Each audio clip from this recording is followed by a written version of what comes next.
Welcome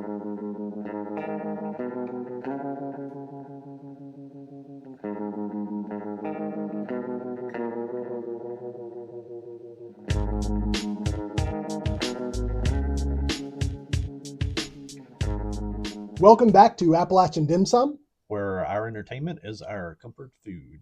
and this is episode 42, the main course for the month. Yes, for the month of January. That's right. First one of 2026. And we're going to be talking about an old movie at this point, 25 years old at this point, Yeah. Mystery Men. Yes. Yep. We, just for anybody that hasn't seen what we've done over the past, we always start with an appetizers, which is what we're looking forward to, a main course, which is a topic that we draw out of a fortune cookie. We both picked some of our favorite topics, movies, franchises, and put them into cookies a while back. Those cookies are so stale at this point that they're so stale. They're bendable at this point. Yeah, no, they're kind of frightening.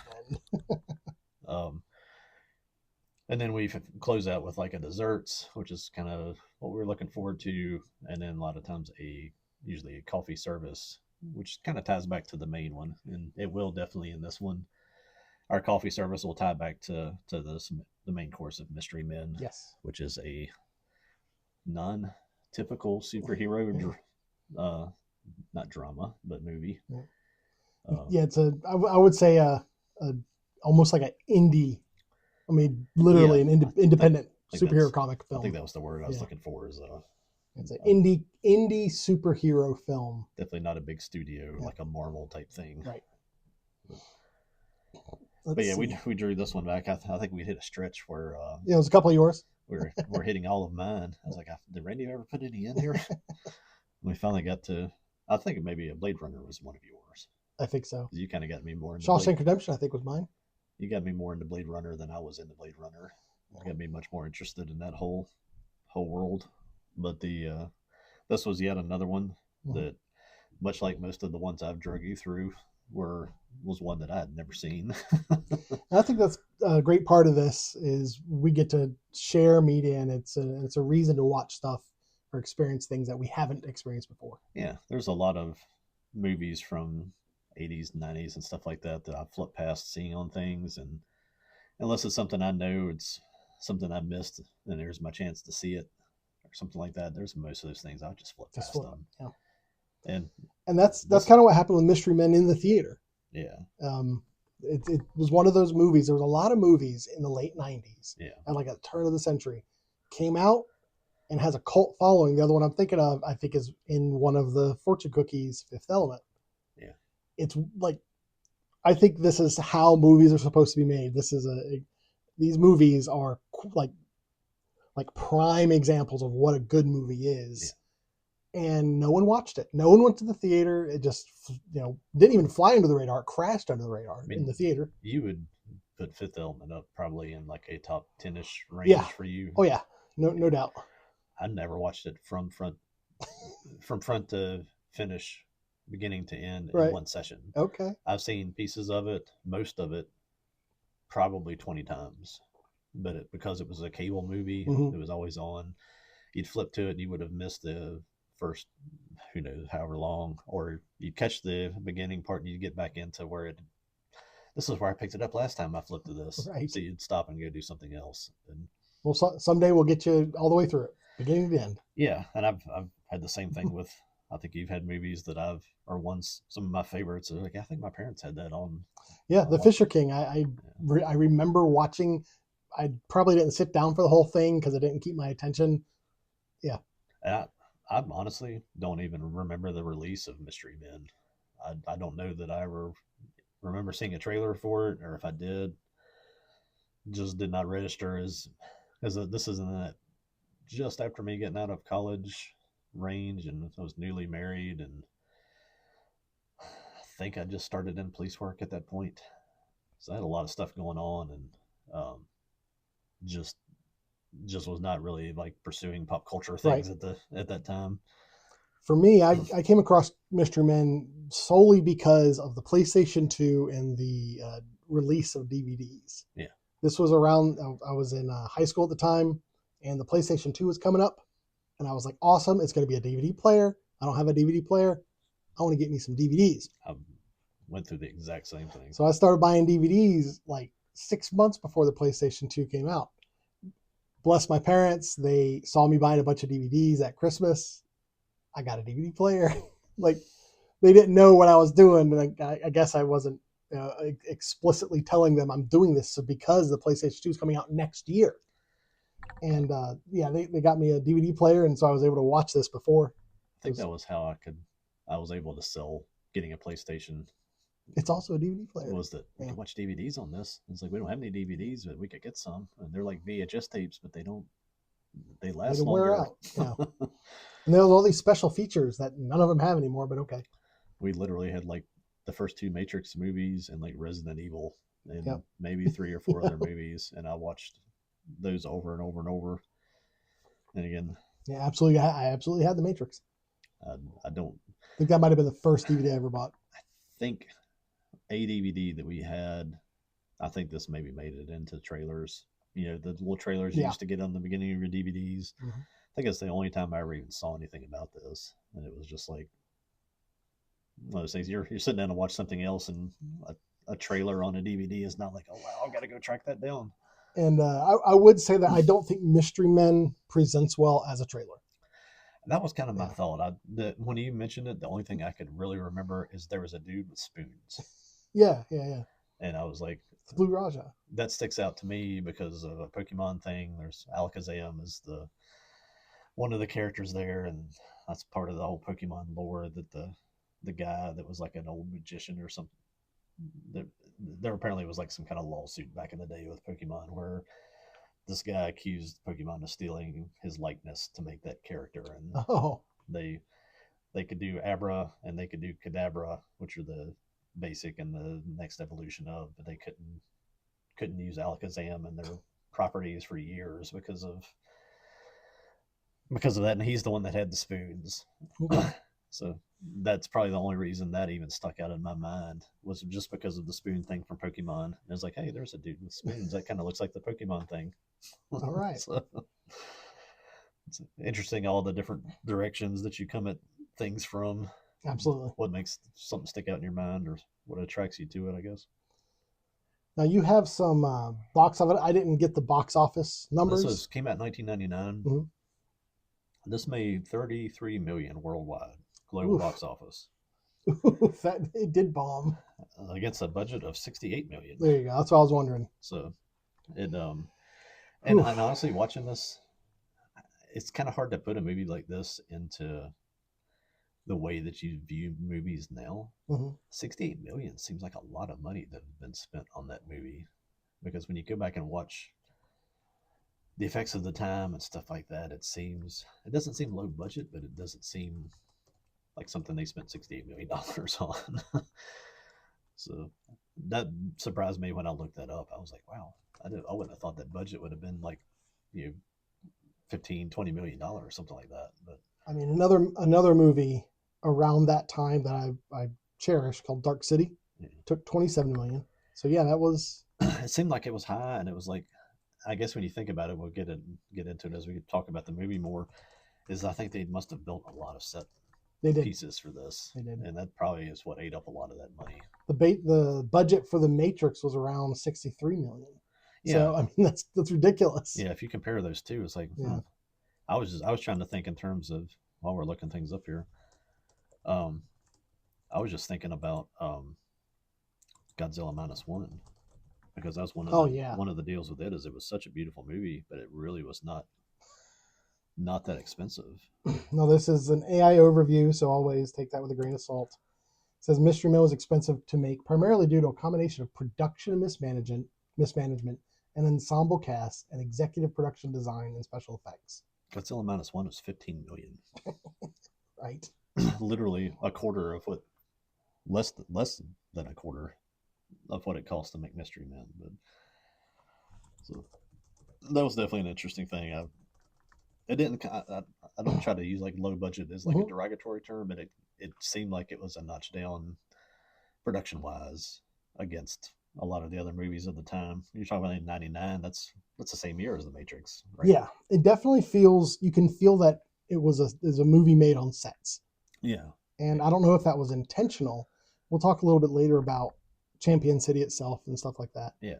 But yeah, I think that was probably partially due to the director, Kinka Usher's direction and leadership, because Kinka was a commercial director. Like, he directed Nike commercials and stuff like that. Okay.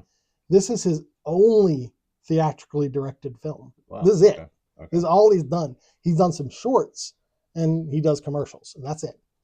So it could just very well be that, like, the budget for a commercial and like what you can spend on a commercial, like for a minute of film, is probably a lot higher than a whole theatrical production. So he took that mentality of, this is all speculation, mentality of like, this is how you make a commercial and this is how you make a video.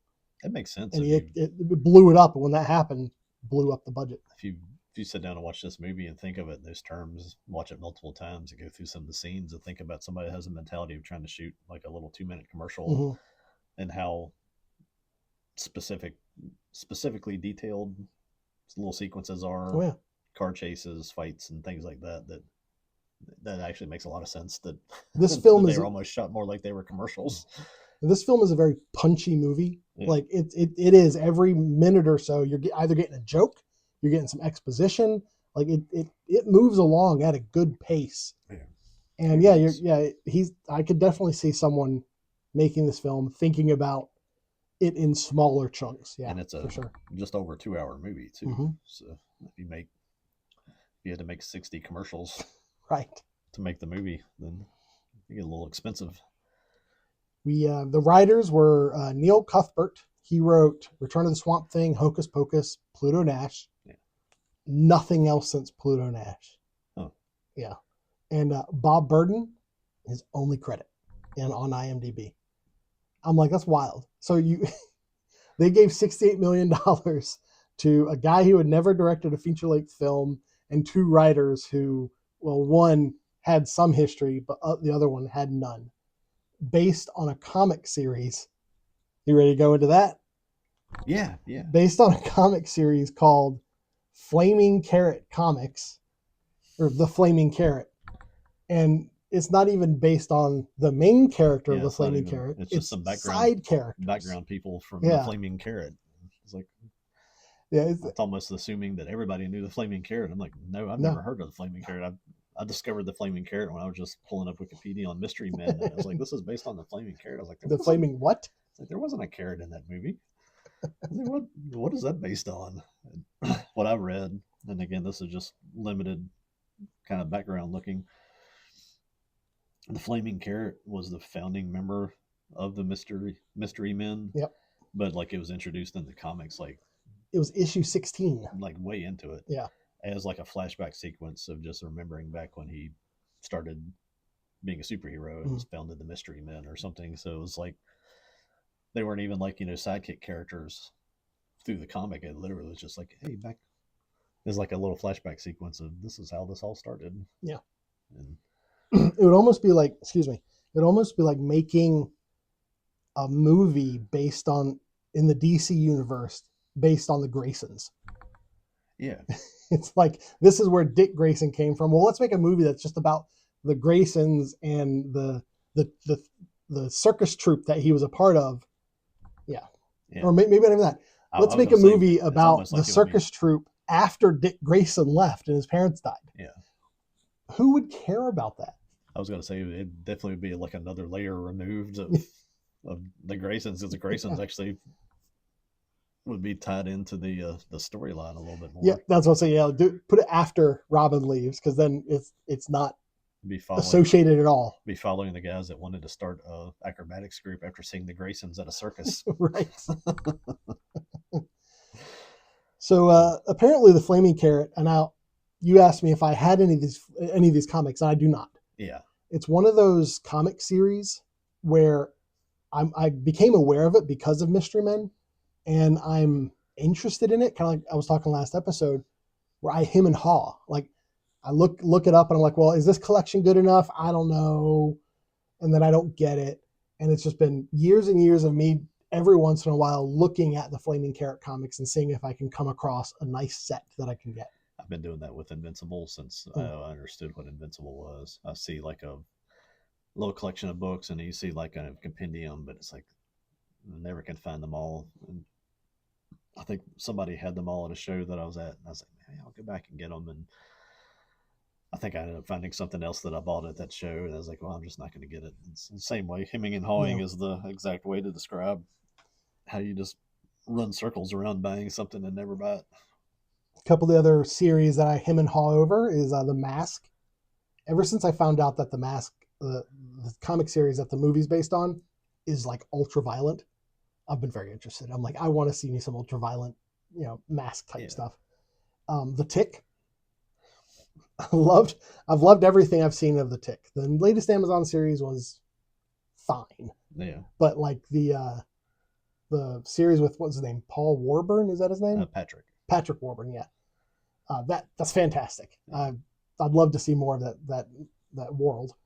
And another one's called Scud the Disposable Assassin. I only found out about this through a Sega. When I first got into PlayStation, I was looking at like what games were available for it, and there was a game that came out named that Scud the Disposable Assassin for the Sega Saturn, and that's when I started like learning about exclusives, because it was exclusive to the Saturn, and I wasn't going to buy a Saturn. But I kind of, I guess, approach this topic, I guess, and probably movies like this too, from always thinking of it from the anime side of stuff, because I probably swim around in that pool more than I do the comics American and stuff like that. And the whole idea is that lesser superheroes with unimpressive powers is, I think that was what Flaming Carrot was. What did he could, I remember reading some stuff and I've completely forgotten. Like what his power set was? Yeah, it was. Well, he read, apparently his origin is that on a bet he read 5,000 comics at once. Yeah. And it like gave him brain damage. It broke his brain. And he had like a nuclear powered pogo stick. That's in the Carrot, right? Yes. See, we haven't read this, so this is all off like Wikipedia and stuff. Yeah. His mask is a continually burning flame at the top. Yeah. And a secret compartment containing a nuclear powered pogo stick. Yeah. Okay. I like the part that says like he has gadgets, and he has like a utility belt with all sorts of stuff in it. Silly putty, rubber bands, laughing gas, random playing cards, and sneezing powder. And his primary weapon after all of this is just a gun. But yeah, that aside, when you think about this from an anime standpoint, I immediately think of like One Punch Man. I could see that. Because there was one of the side characters in there was a guy that was like, it was like a bicycle rider. I can't remember if it wasn't the Kamen Rider. I think that's a whole different series of Japanese stuff. Yeah, it is. But with bug eyes. But there's just a guy that's like a bicycle rider, and he tries to fight a couple of seriously bad guys and he gets really hurt because that's all he can do is he can do tricks on his bike. I think he can like slam into people and hit them with the wheel. And you have a little bit of that in My Hero, where My Hero kind of treats it differently, where those guys that have less useful powers kind of become bad guys because they're kind of less popular or kind of more shunned in the society. So if you have some kind of weird or kind of stupid superpower, you become a bad guy.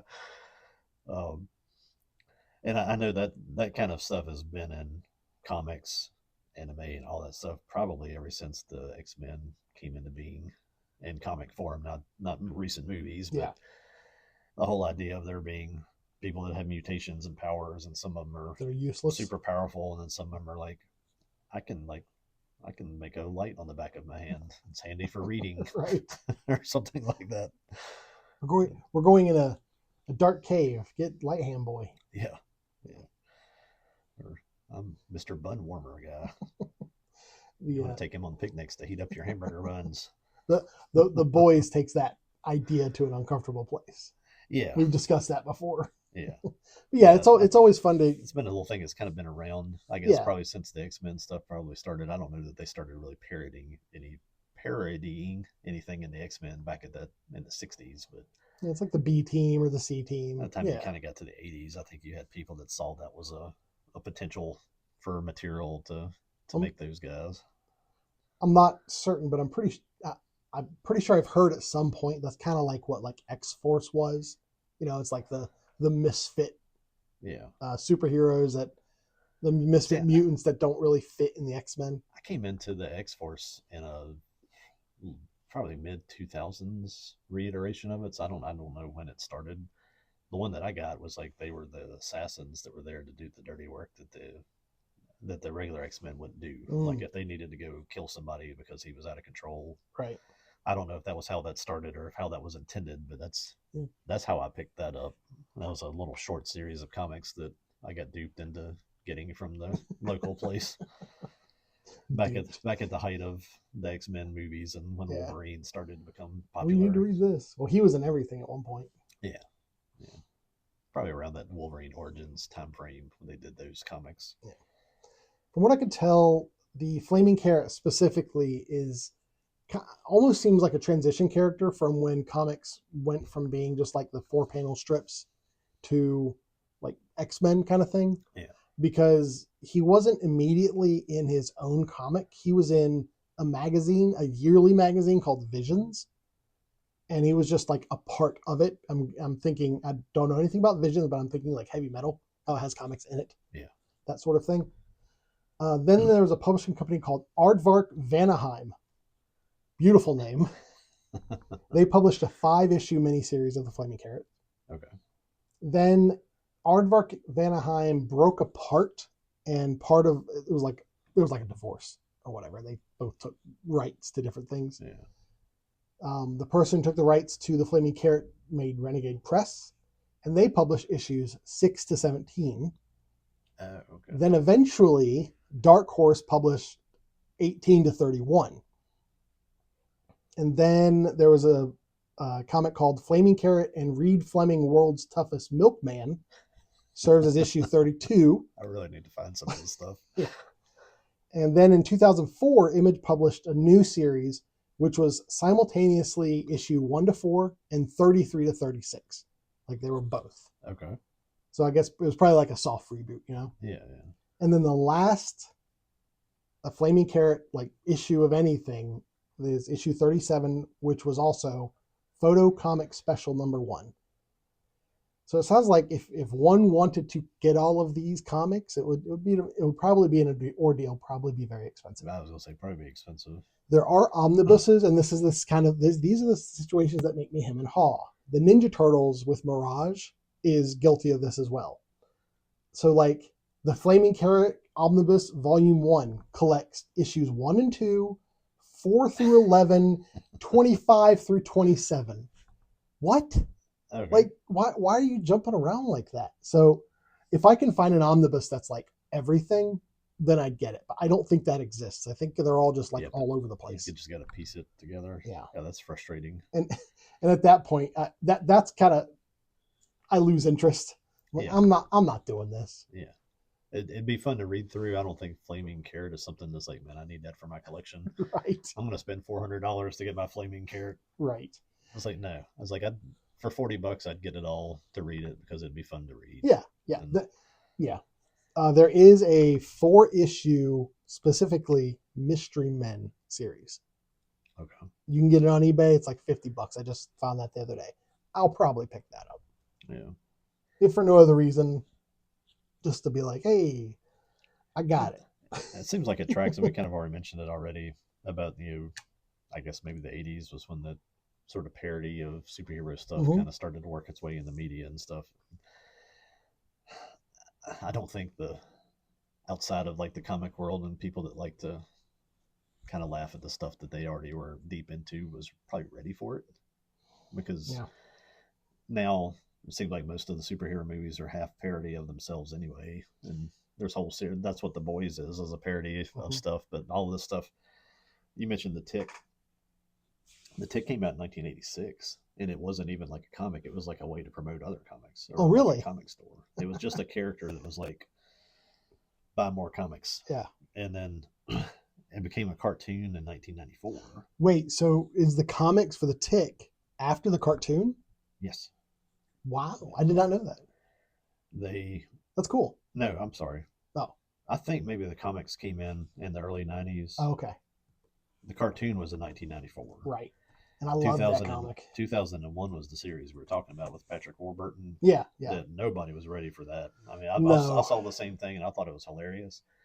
Part of like what was the problem there is they already had a rights issue. Like they didn't have the rights to the characters, all the other side characters, so they made like Batmanuel instead of like one of the spoof that was supposed to be the Batman parody was a different character in the other one, and there was like that's such a good parody. Batman. The one in the TV show, was it American Made? Yeah. She's supposed to be kind of like the Wonder Woman type character, but that was still different than the comic because it was a different name then too. Like, they had to change and create all of the characters for that TV show. On top of that, did that go to Fox? Maybe I forget who released that thing. I do not know. It seems like something that would be on Fox. Though. It was thrown out there, and I think people had no idea what to think of it. It went like 9 episodes, and it was done. It was one. That's why I say I don't think the world is ready for that. If he did that with those characters right now in this world, it'd probably be a huge hit. I say this often, and I would say this about both Mystery Men and that Tick series specifically. Sometimes things are special because there's not a lot of them, because it's rare. Yeah. And I loved that the Patrick Warburton Tick series, and I love it more because there's not a lot of it. Yeah, and the fans of it are people that saw it when it came out and were like, "Oh wait, this is getting canceled? Why? No." But those are the people that really appreciated it for what it was at the time, instead of it just being some other snarky thing that they release now. That all of your sarcasm and parody is kind of meaningless at this point because everything is so sarcastic and snarky that everything superheroes do at this point, it kind of takes the fun out of all that. The Patrick Warburton character, I don't know if my wife ever watched more than a couple episodes of that with me, and we still quote it all the time of where he eats and should tie into our show here, where he eats the fortune cookie, and like they're sitting in a little takeout restaurant or something, and he interrupts him by, he's like, "Wait, there's a secret message from my teeth," and he pulls the fortune out. Every time we ever open a fortune cookie, one of us is always saying, "It's like, it's a secret message from my teeth." Warburton was the perfect cast. Seriously was. Looking at the Wikipedia here for the Tick comics, there's a lot of them. And a lot of, like in the beginning, it was like limited to 1,000 copies. So definitely. It was after 90 because they started using him in 86 as the promotional character. It was after 90s at least when they made the comics, weren't they? Let's see. It says that the first comic was in June 1998. Okay. Well, so that's after and the cartoon. that was through. That series went up to issue 12, and that was through 1993. That is after the cartoon. The cartoon was in 94. Okay, So they tried to market it as a kids thing first. And then there's all sorts of, there's a 9-issue series called Chromatic in 93 and 94, Karma Tornado, 9 issues, 93 to 95.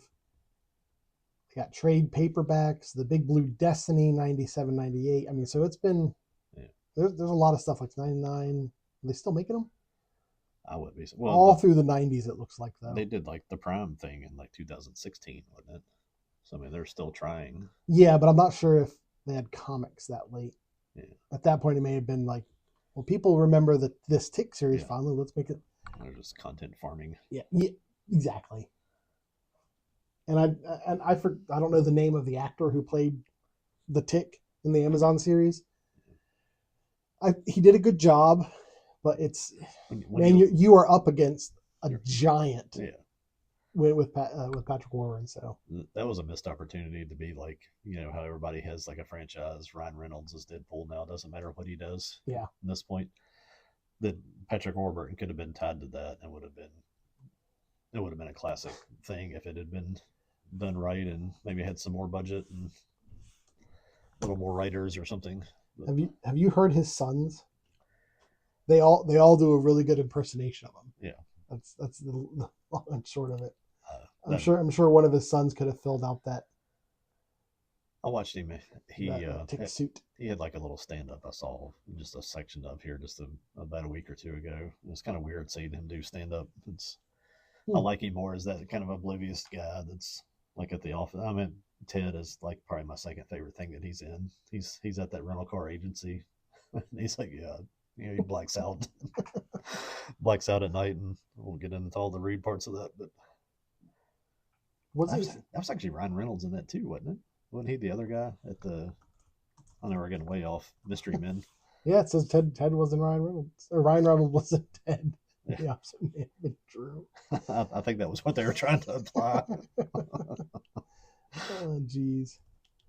I'm trying to see if he was in absolutely everything. I'm thinking he was in it.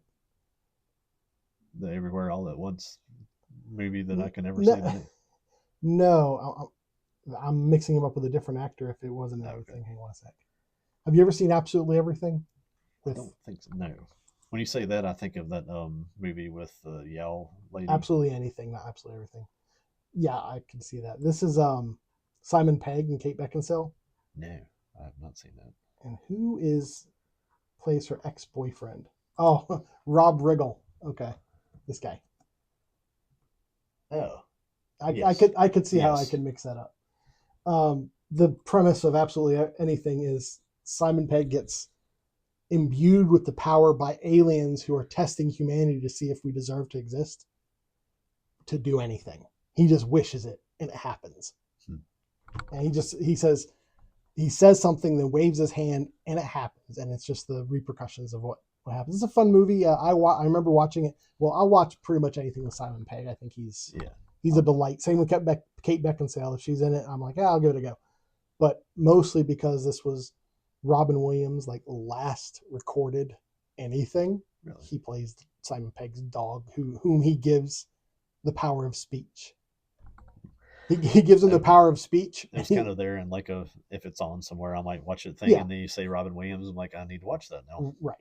So he gives him the power of speech. The dog goes, biscuits, biscuits, biscuits. Power of rational thought.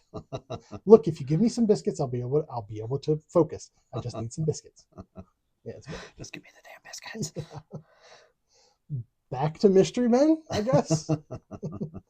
But I will get the flaming. It was probably not worth.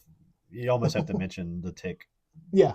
In this, because it seems like that's whatever world this Mystery Man came out of. I think kind of that same energy that did all of these other things, kind of in that same time frame. Energy is a good word for it. Yeah. That is what it's. Yeah. I think probably the indie comic scene was tired of superheroes in general and tired of them dominating the comic scene. Well, everybody talks about it like now they're just burning out with Marvel and blah blah blah. It's like you've only been getting Marvel since like 2008, 2009 with Iron Man. Mm-hmm. It's like people that were into comics have been getting Superman since the 50s and 60s, and by the time you get to the 80s, you're getting into 30, 40 years of competing, especially when you really think about comic geeks that had Marvel would do something and DC would have their version of it. It was just basically the same thing with a different name, and vice versa. DC would do something and Marvel would copy it, and blatantly too. Yeah. Interesting time to probably have lived through. I missed that one. I came into comics with a handful of G.I. Joe comics and some Godzilla Marvel stuff. So, well, let's go through the main cast of characters. There's really 6 main characters. Yeah, and we'll go through them. Now you start with the main 3. That's Mr. Furious, the Shoveler, and the Blue Raja. That's right. And that's Ben Stiller, William Macy. Mr. Furious is Ben Stiller, whose power comes from his boundless rage. and no spoilers there. Is that he wants to like get angry and stuff, and people are kind of like, sure, okay, I'm glad to see that you're angry, and he always backs out. It's like, this is a good thing I didn't have to get mad and fight you. And we are introduced to these. We'll keep going on, but as a quick aside, we're introduced to these characters in the very beginning, and clearly they're the main characters. But in the first scene where you see them, they do a really good job of presenting them as like a possible force. Like, hey, these people might actually be good at what they're doing, and then they fail immediately. It's great. Like Mr. Furious, he does his like his like rage up where he screams and shakes his fist at the sky, and then he flubs immediately. It's great. It's wonderful. I'll talk more about that scene here in a second. Yeah.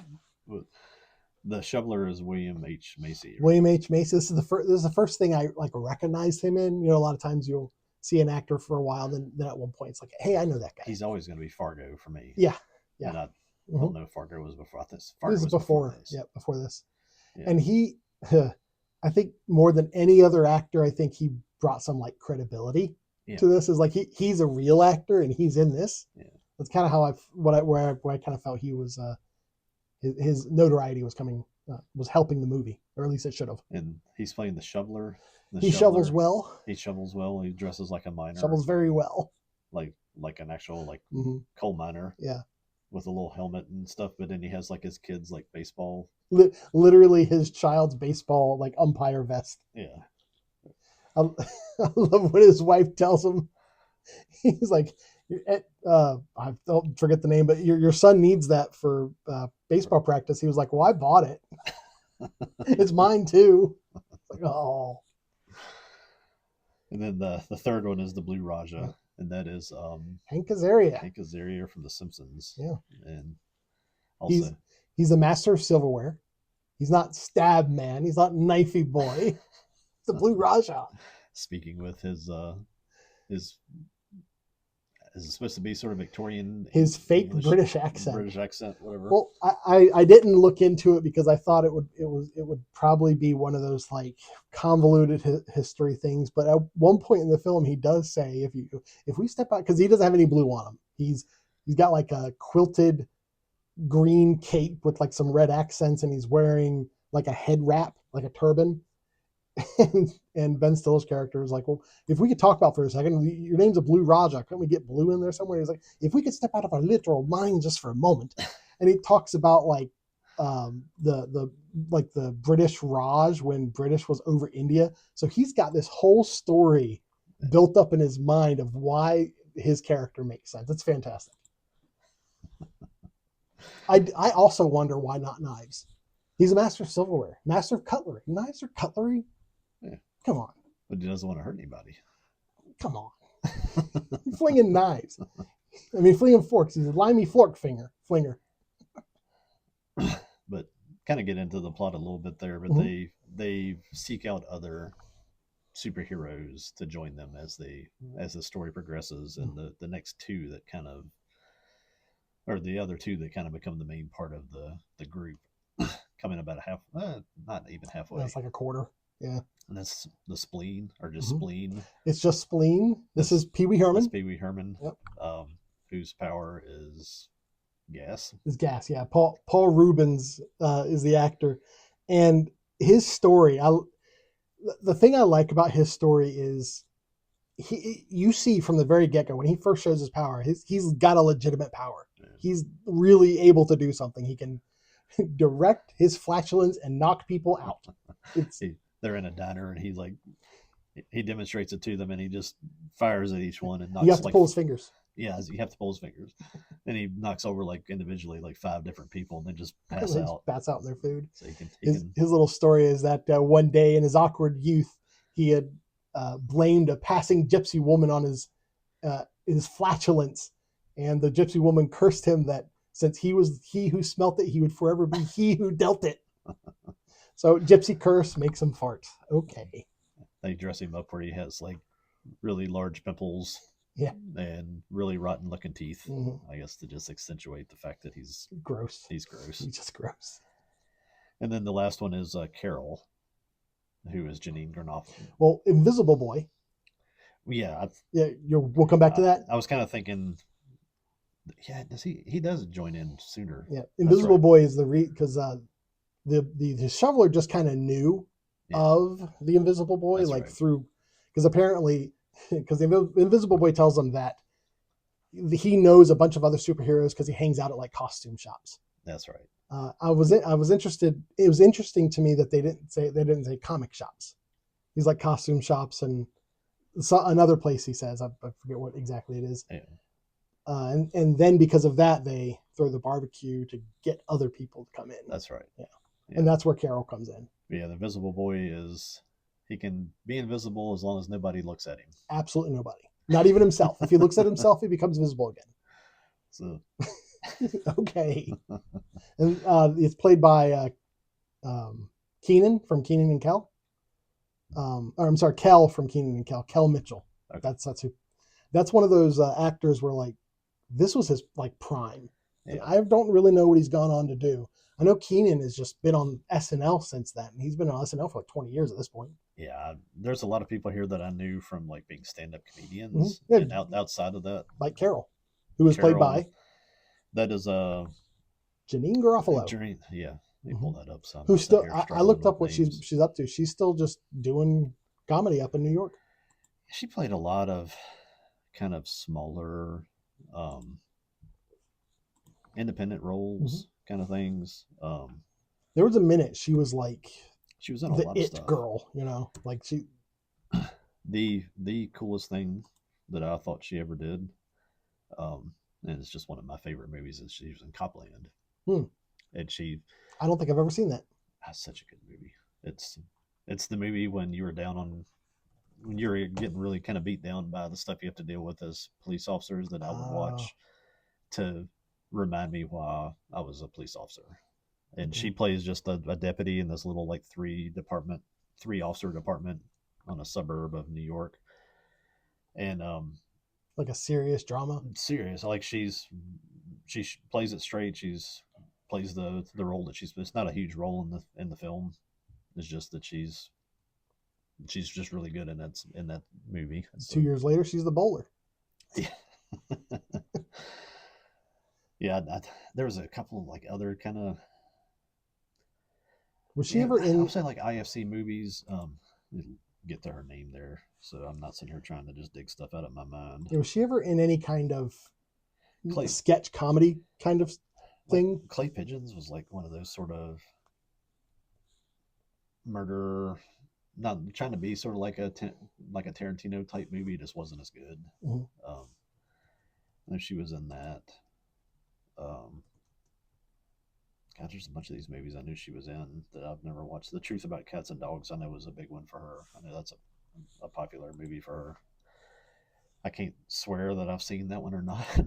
It kind of got into stuff in that time frame, like I said, late 90s, early 2000s. There's a lot of stuff that came out that I just didn't have time to really ever get into. I feel like most people, I don't know if it was like the millennium or what, but yeah, there was a period of time there where it just like people stopped. It seemed like people just stopped watching movies. Yeah, I didn't have the means or the time or the outlets really to probably really see most of these things. But she was even in The Cable Guy.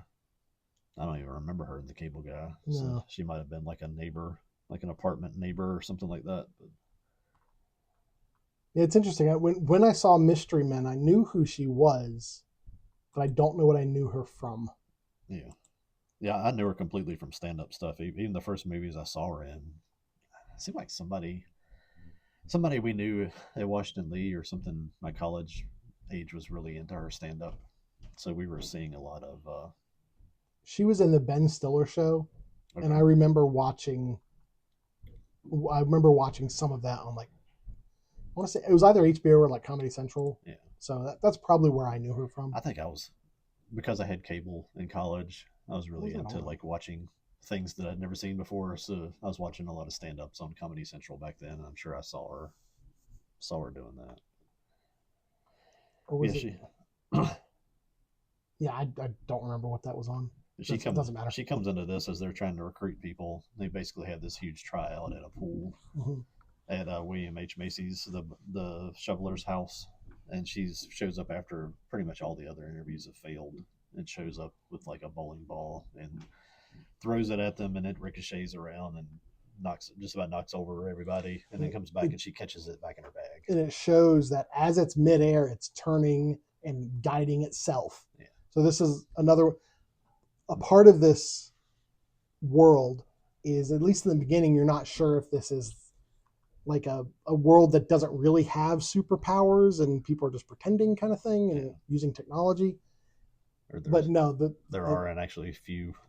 Yeah, the superheroes exist in this world, and like the spleen that got a gypsy curse, she has this bowling ball that does have some like agency itself, and you find out that it's her father who fell onto some bullets at the bottom of an elevator shaft, and she She put a skull inside of a. yeah. No, They were asking her, "Was like, did you do it?" It's like, no, guy at the pro shop did it. yeah. So she got somebody at a bowling shop to take her dead father's skull and put it into a bowling ball. Now, the company that did that, like for the movie, it was a bespoke ball. They made it specifically for this. They, after the movie, for a while, they had a line of bowling balls with skulls in it. That would be the time to sell them. Oh, absolutely. And the other characters that are kind of existent through most of the movie, I had Invisible Boy down. I forgot that he came in before that. Yeah.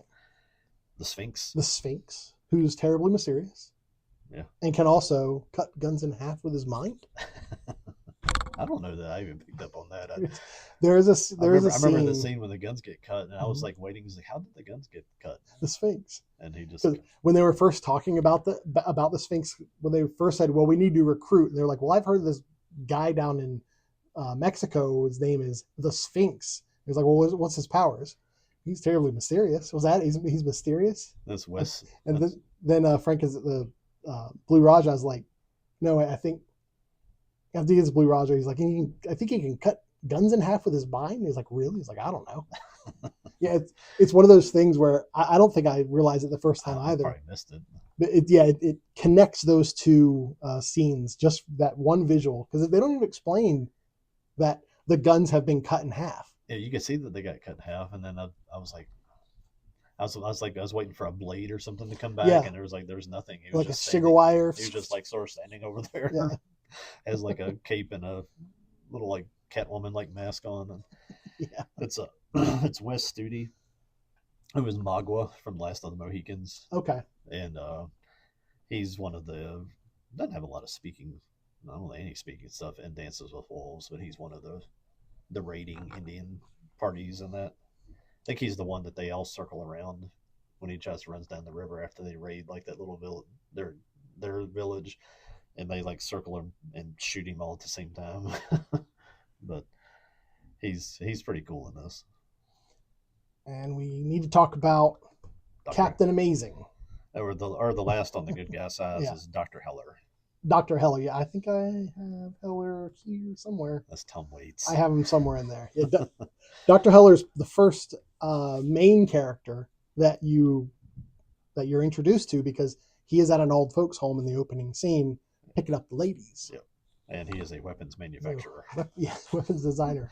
I said earlier that this is a very punchy movie, that not a minute or two goes by without something happening that's either a joke, a narrative piece, a character piece. Like, they really pack this thing full. And I love the fact that he gives the shoveler his business card, and the shoveler reads it. He's like, Dr. Heller, and he says, "Say it with me," and they say it together, Heller. It's just wonderful. It's wonderful. Well, that's your kind of super friends group of guys that accumulate along the course of the movie. Then you get to, and in the opening scene, after our trio is pretty much getting trounced by the bad guys, who are called the Red Eyes. I guess give it a little bit of context. There is that this whole world is like, we'll talk about him in a second. Mm-hmm. There is a actual really good superhero. Yes. And he's pretty much rid the city of crime. So there's really not that much bad things going on. Mm-hmm. And this opening scene of this movie is a senior citizen dance at like a home. Yeah, it's like a ball or something. Getting robbed by the Red Eyes gang. Yeah. And were they supposed to just be high, or did they have pink eye? No, well, they had the glasses. But the one they had actually red eyes. They had I've never even noticed that. The guy that's like Artie Lang plays, the main one, Big Red. He had like his eyes were like running. That would be interesting to find out. I don't know if they were supposed to be high, or if he had or if they all had like perpetual pink eye or something, or what that was. But yeah, that's the major crime in the city, is people are robbing old folks' homes. And Captain Amazing comes in and pretty much does what our trio can't, is take out the Red Eyes. And the Blue Raja, he whips out like his silverware and he throws things, a spoon, misses most of the people, and I think like hits somebody with a spoon or something. And You already said something with Mr. Fury. He's like raging up like he's Yeah, going to do. And one of the Red Eyes had the shoveler over his shoulder, and the Blue Raja threw a spoon at him after he threw a fork into the butt of the shoveler. Yeah. So it just goes haywire. And Captain Amazing comes Captain in. Amazing comes in, and he's Greg Kinnear. Greg Kinnear. And this was prime Greg Kinnear days. This was when he I had like, to everybody kind of knew go who he back and was. remember who he was, and it's like I know him from him. He's Wasn't he the host of like Talk Soup? The main thing I know him from recent stuff is Anchorman. Yeah, and he's the kind of goofy husband that she gets with. Yeah. Yeah, he was the host. I think he was the first host of Talk Soup in the mid '90s. Wow. Okay. It was on the E Entertainment Television, and it was a show that was wrapping up all the talk shows. It was like highlights, like Jerry Springer and stuff. I think I'm pretty safe to say that at age 51 that I've never seen the Entertainment Channel. Oh, really? I've never. Oh, man. I've seen it on cable, flipping past it in hotels. I'm like, nah. How people think about, like, I watched MTV growing up and stuff, but how people think about MTV, that was me with E. Yeah. I watched so much E Entertainment Television. I loved it. But yeah, Captain Amazing. Captain Amazing is basically, if he's fought crime, Captain Amazing is like sponsored. Like he has a Pepsi logo on his thing. It says like, Rayovac above his symbol, which his symbol is like a hood ornament. Like his costume, his outfit is almost like a puffy, like a puffy vest. Yeah. It's got some texture to it, but his symbol is metal. He taps it at one point, and it's like tuk tuk tuk. I love the design. I love the fact that he's sponsored. I love the fact that is a point of contention in the beginning because someone mentions to him, "Is it true you lost your Pepsi endorsement?" And he's like, "I hadn't heard that." Yeah. And he has a publicist. He has a publicist. He gets back in the car and he's all mad because he's losing his Pepsi endorsement. And they're like, "Well, you're not really. There's not any real big bad crime guys for you to fight." So it's like, why? His publisher Vic, his publicist Vic says, "Tonight was great." He was like, "Really? You think Amazing tramps at old folks' home? You think that's good, Vic?" And it's such a realistic expectation for someone who is doing that sort of stuff to have. I mean, I can't recall. I'm sure it's been done, but I can't recall any other publication approaching the idea of a sponsored superhero. Yeah, I mean, not until you get to like The Boys do you even get to where The Boys have like PR people and they have like marketing people to try to have them have this image. And like I said, could you imagine them trying to get Homelander to put like a Coca-Cola symbol on him? Oh, absolutely.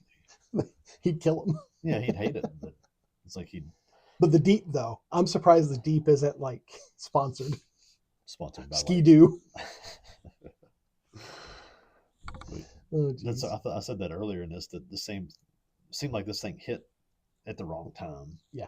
Because some of the things that have been done that are more popular in other franchises or things that these guys were doing, and it just completely flew over people, or they just missed it completely. And that whole idea of you having a publicist and all an image, and I need a better bad guy to fight. That's completely like what the whole idea of The Boys is built around. Yeah. Is that kind of idea. And that's really the inciting incident. It's not the old folks' home. It's Captain Amazing with this publicist saying, "I need a better villain to fight." Yeah. And before we get onto that better villain, I want to talk a little bit about Captain Amazing's like character, like what he's clearly aping off of both Superman and Batman. Yeah. And I think expertly done. His power set is more Superman because he flies around, he has jetpacks, and it seems to have superhuman strength and stuff like that, but it's all technology based. And so that goes right into the whole Batman idea. Yeah. But then again, he has his alter ego, Lance Hunt, wears glasses. And that's completely Superman. That's totally Superman. Nobody can recognize me if I have glasses on. And at one point, that guy's supposed to be a billionaire, though, so it's definitely both. Billionaire Lance Hunt. Yeah. Yeah. Yeah, I think it. I mean, it's almost a perfect. at least as good as we've seen combination of Superman and Batman. That's literally somebody sitting around in a writing room saying, "Let's parody Superman and Batman. How do we make this? How do we make a Clark Kent, mm-hmm. or a Bruce Wayne?" And then somebody's like, "Well, just do both." Mm. That's how good parody comes together. And Lance Hunt gets the supervillain Casanova Frankenstein released. Now, did you notice in the room where they were trying to see whether or not, like, the not bail, the room where they were seeing if he was good to release? Yeah. Where all the psychiatrists and whatnot were sitting there asking if he could be out in society. He makes his grand speech about, hopefully we can all live together as brothers. And they're like, "No, you're insane. We're not going to let you out." And then Lance Hunt comes in and he reads a note from Captain Amazing, who he had it was a grocery list. It was a grocery list, yeah. Who he had a lunch with. Yeah, and he was this, yes, we have to have absolute justice, but there's also mercy and forgiveness, and let's grant Casanova Frankenstein a second chance. And just at that, the board is like, okay, cured. Well, you also had Dr. Annabelle Leake. Oh, that's right. Great character. Who was very minor character, but his great sort character. of sidekick female character. I don't think Casanova Frankenstein is a parody of the Joker, but if he were, this would be his Harley Quinn. Yeah. She was posing as a psychiatrist, or I guess as a psychiatrist at the same place he was being held at this asylum. But then she's also working with him, so she was probably there trying to get him out, and Lance Hunt comes and makes it happen with his grocery list. With his grocery list. And worth mentioning there too, Jeffrey Rush plays Casanova Frankenstein. That's Barbossa from Pirates of the Caribbean. Right. And one of those a guys fantastic that job. I don't think I was even aware of as an actor until Pirates of the Caribbean. And then, of course, he realized that he'd seen him in other things coming along. But that was such an iconic character that was like, where'd this guy? Where's he been hiding? It's like, oh, he's not been hiding. He's been acting for years. But first time I think he almost looks like James Woods in this movie. He really does. Because he doesn't have the beard and with the hairstyle and stuff. It's like, that was my first thought when I saw him. I was like, is that James Woods? It's like, that wasn't James Woods.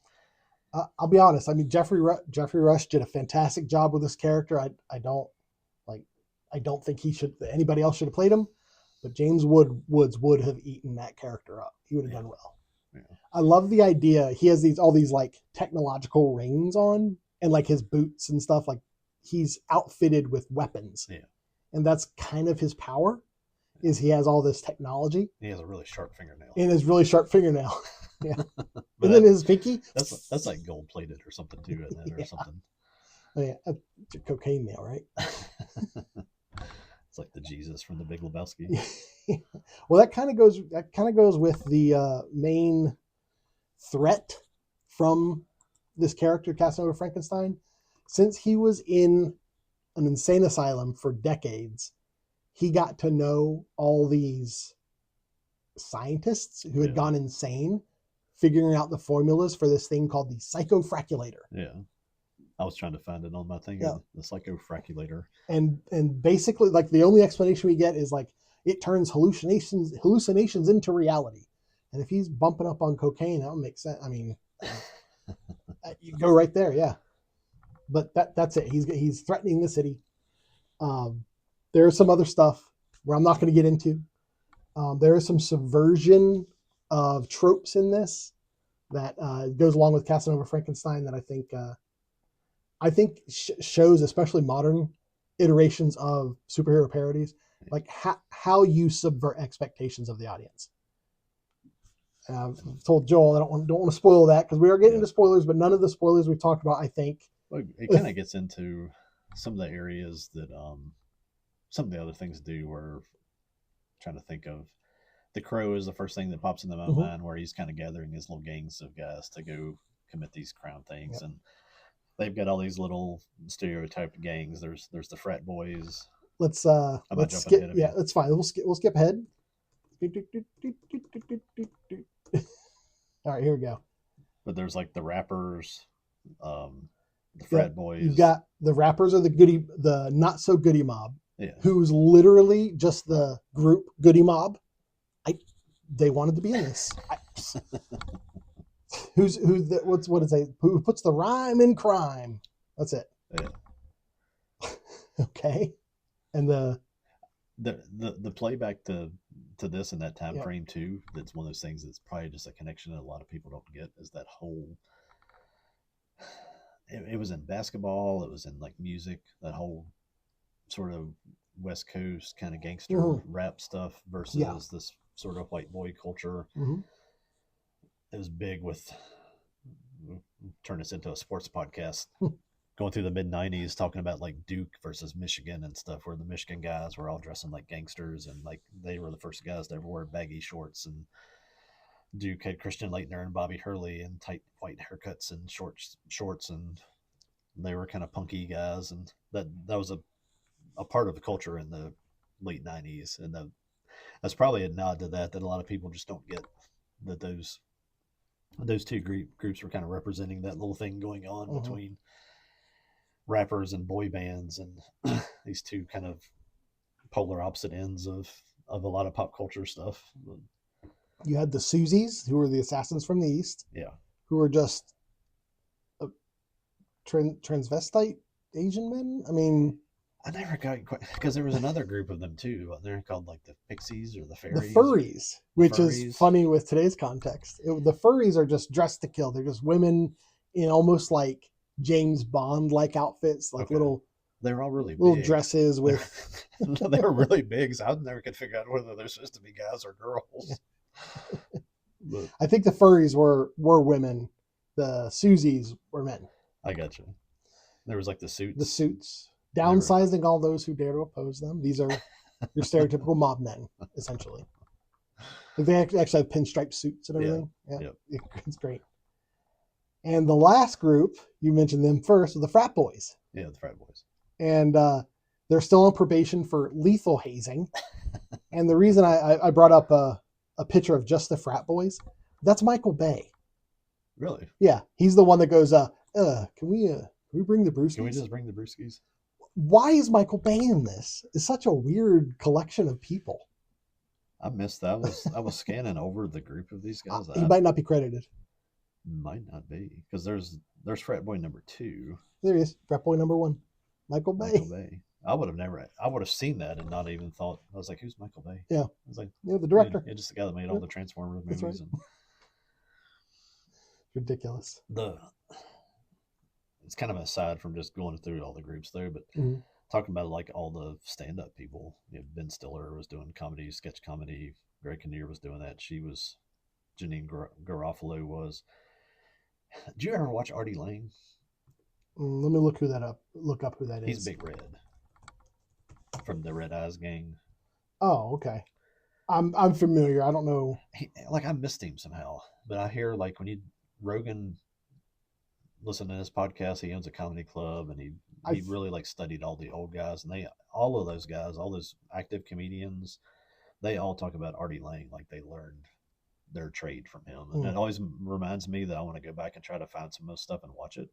And I always forget to, because I just get sidetracked. And I saw him in this. I was like, is that Artie Lang with the red eyes? And of course I looked it up afterwards, and I was like, yeah, that's him. And I don't know that I've ever actually seen any of his stand-up, but I mean, he's like kind of like a comedy legend. And you go through the rest of them, like Dane Cook is in this thing. I don't know if Doug Jones was a comedian. He was the pencil head guy at the tryout. I think he did some stand-up stuff. It really seemed like it was that little group of like.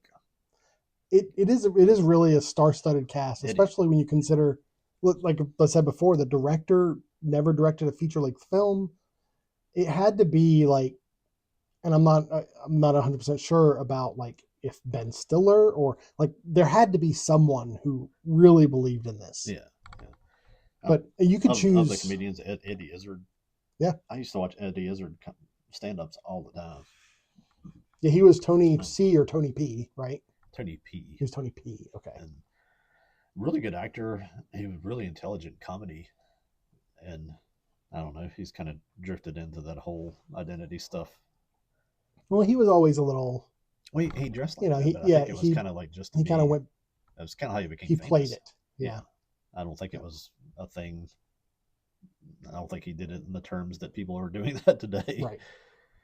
Um, very much like a Ricky Gervais kind of comedy. If you're Mm-hmm. ever watched any of his old stuff, I have no idea what it's like now. If this movie were made today, Ricky Gervais would probably be in it. Oh yeah, Probably.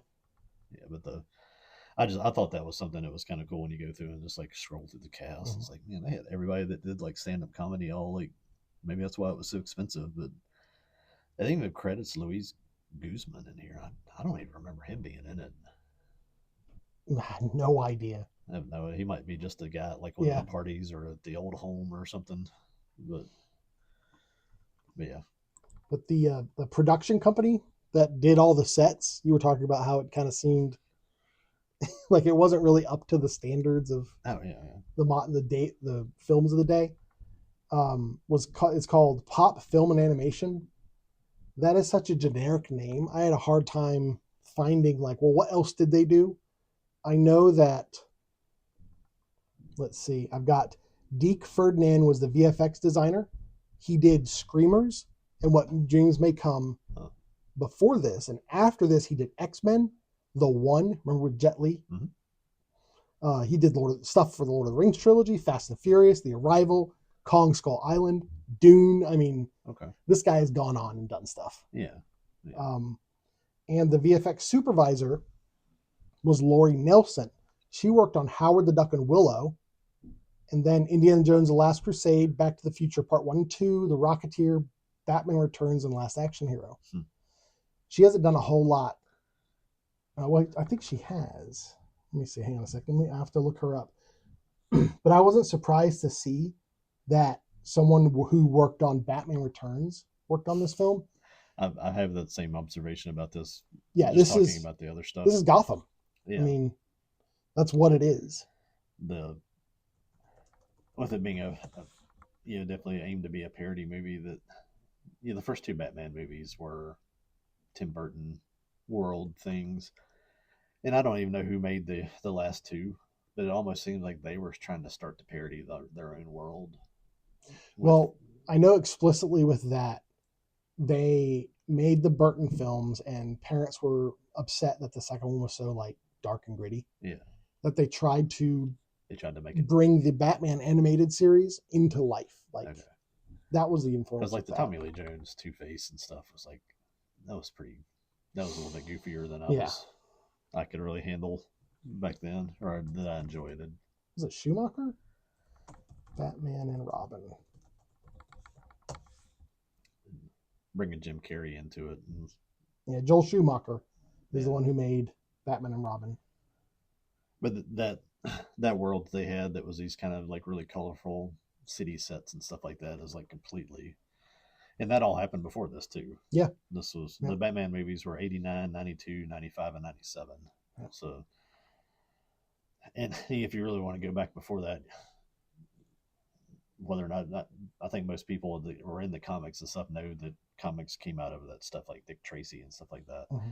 That those later Batman movies and this were all in that kind of over the top, kind of goofy Dick Tracy kind of world. And Dick Tracy is one of those films that I appreciate. I watched once as a child, didn't like it. I saw it in the theater. I saw it in the theater as well. Yeah. I think it might be one of the first films I remember seeing in a theater. Yeah. But I've rewatched it as an adult, like once, but I appreciate it more as an adult. Like I see what they were doing, Yeah. I haven't seen it in so long. I can't honestly remember what they were doing other than there were just all these like really weird. There's like square head and pointy face. Yeah. And Lori Nelson, the VFX supervisor, has in modern time has worked on like the Suicide Squad and Minecraft movie. Okay. So both of the people who did the visuals for this film have gone on to do really big blockbuster films. This was one of the first, I'm not going to say the first because obviously a lot of movies do stuff, but this was one of the first films that was using like sets and then use 3D animation to build the set up more. Yeah. So like they had the city and then they had the set and the cityscape that was like above it and behind it was like 3D models and 3D projection and stuff like that. Yeah. You could tell it was an early Yeah. earlier thing, and because like the Carol, did she have any other character name? No, Carol.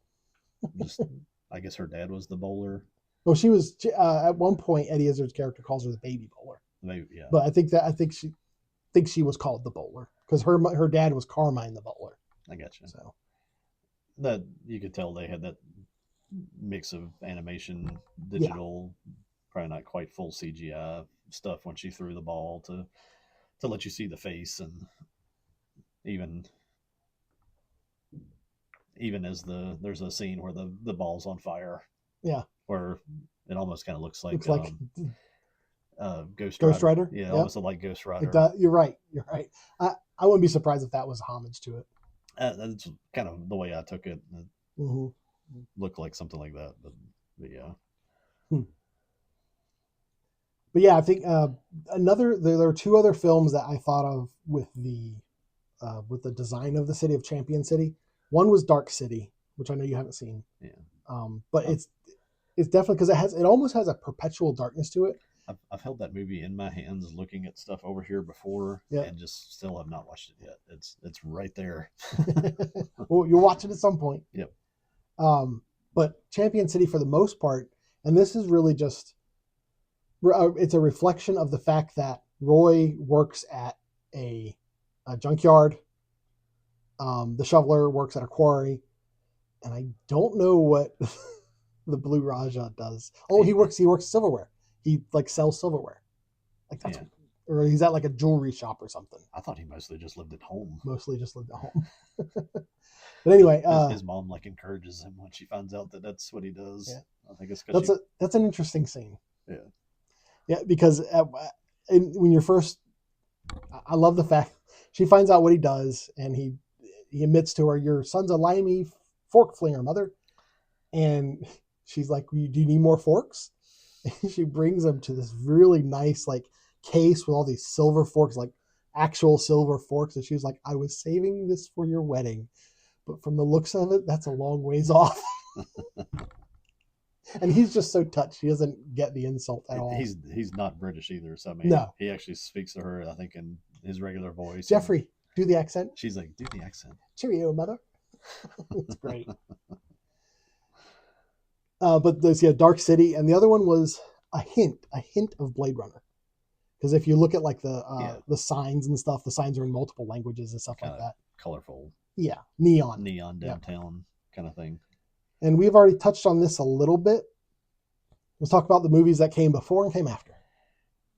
The ones that I put down. And these are specifically, I was thinking comic book and superhero kind of films. I think why this film was made, or these little storylines of the carrot and in this kind of where it was at that point where people were ready to try them, is because you had all these decades of superhero things, and you'd already kind of started to explore alternate superheroes, dark guys, or kind of like weird ones, because you had I don't know if you throw Flash Gordon. Flash Gordon's kind of like Dick Tracy. It's not really a superhero, but it came from the comic world. There's almost a delineation between superhero and pulp hero. Yeah. And like Flash Gordon is more pulp hero, like Luke Skywalker and stuff like that. Yeah. Yeah. But still part of history. You had the Reeves Superman movies.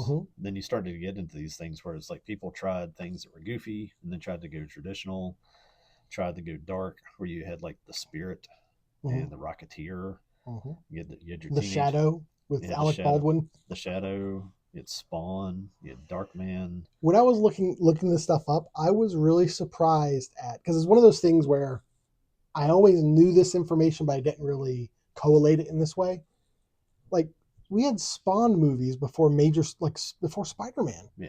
That's insane that we got Spawn before Spider-Man. Yeah, I mean, like, because Spawn only came out through all of this stuff after like the Superman stuff. The Crow was probably the biggest success. Yeah.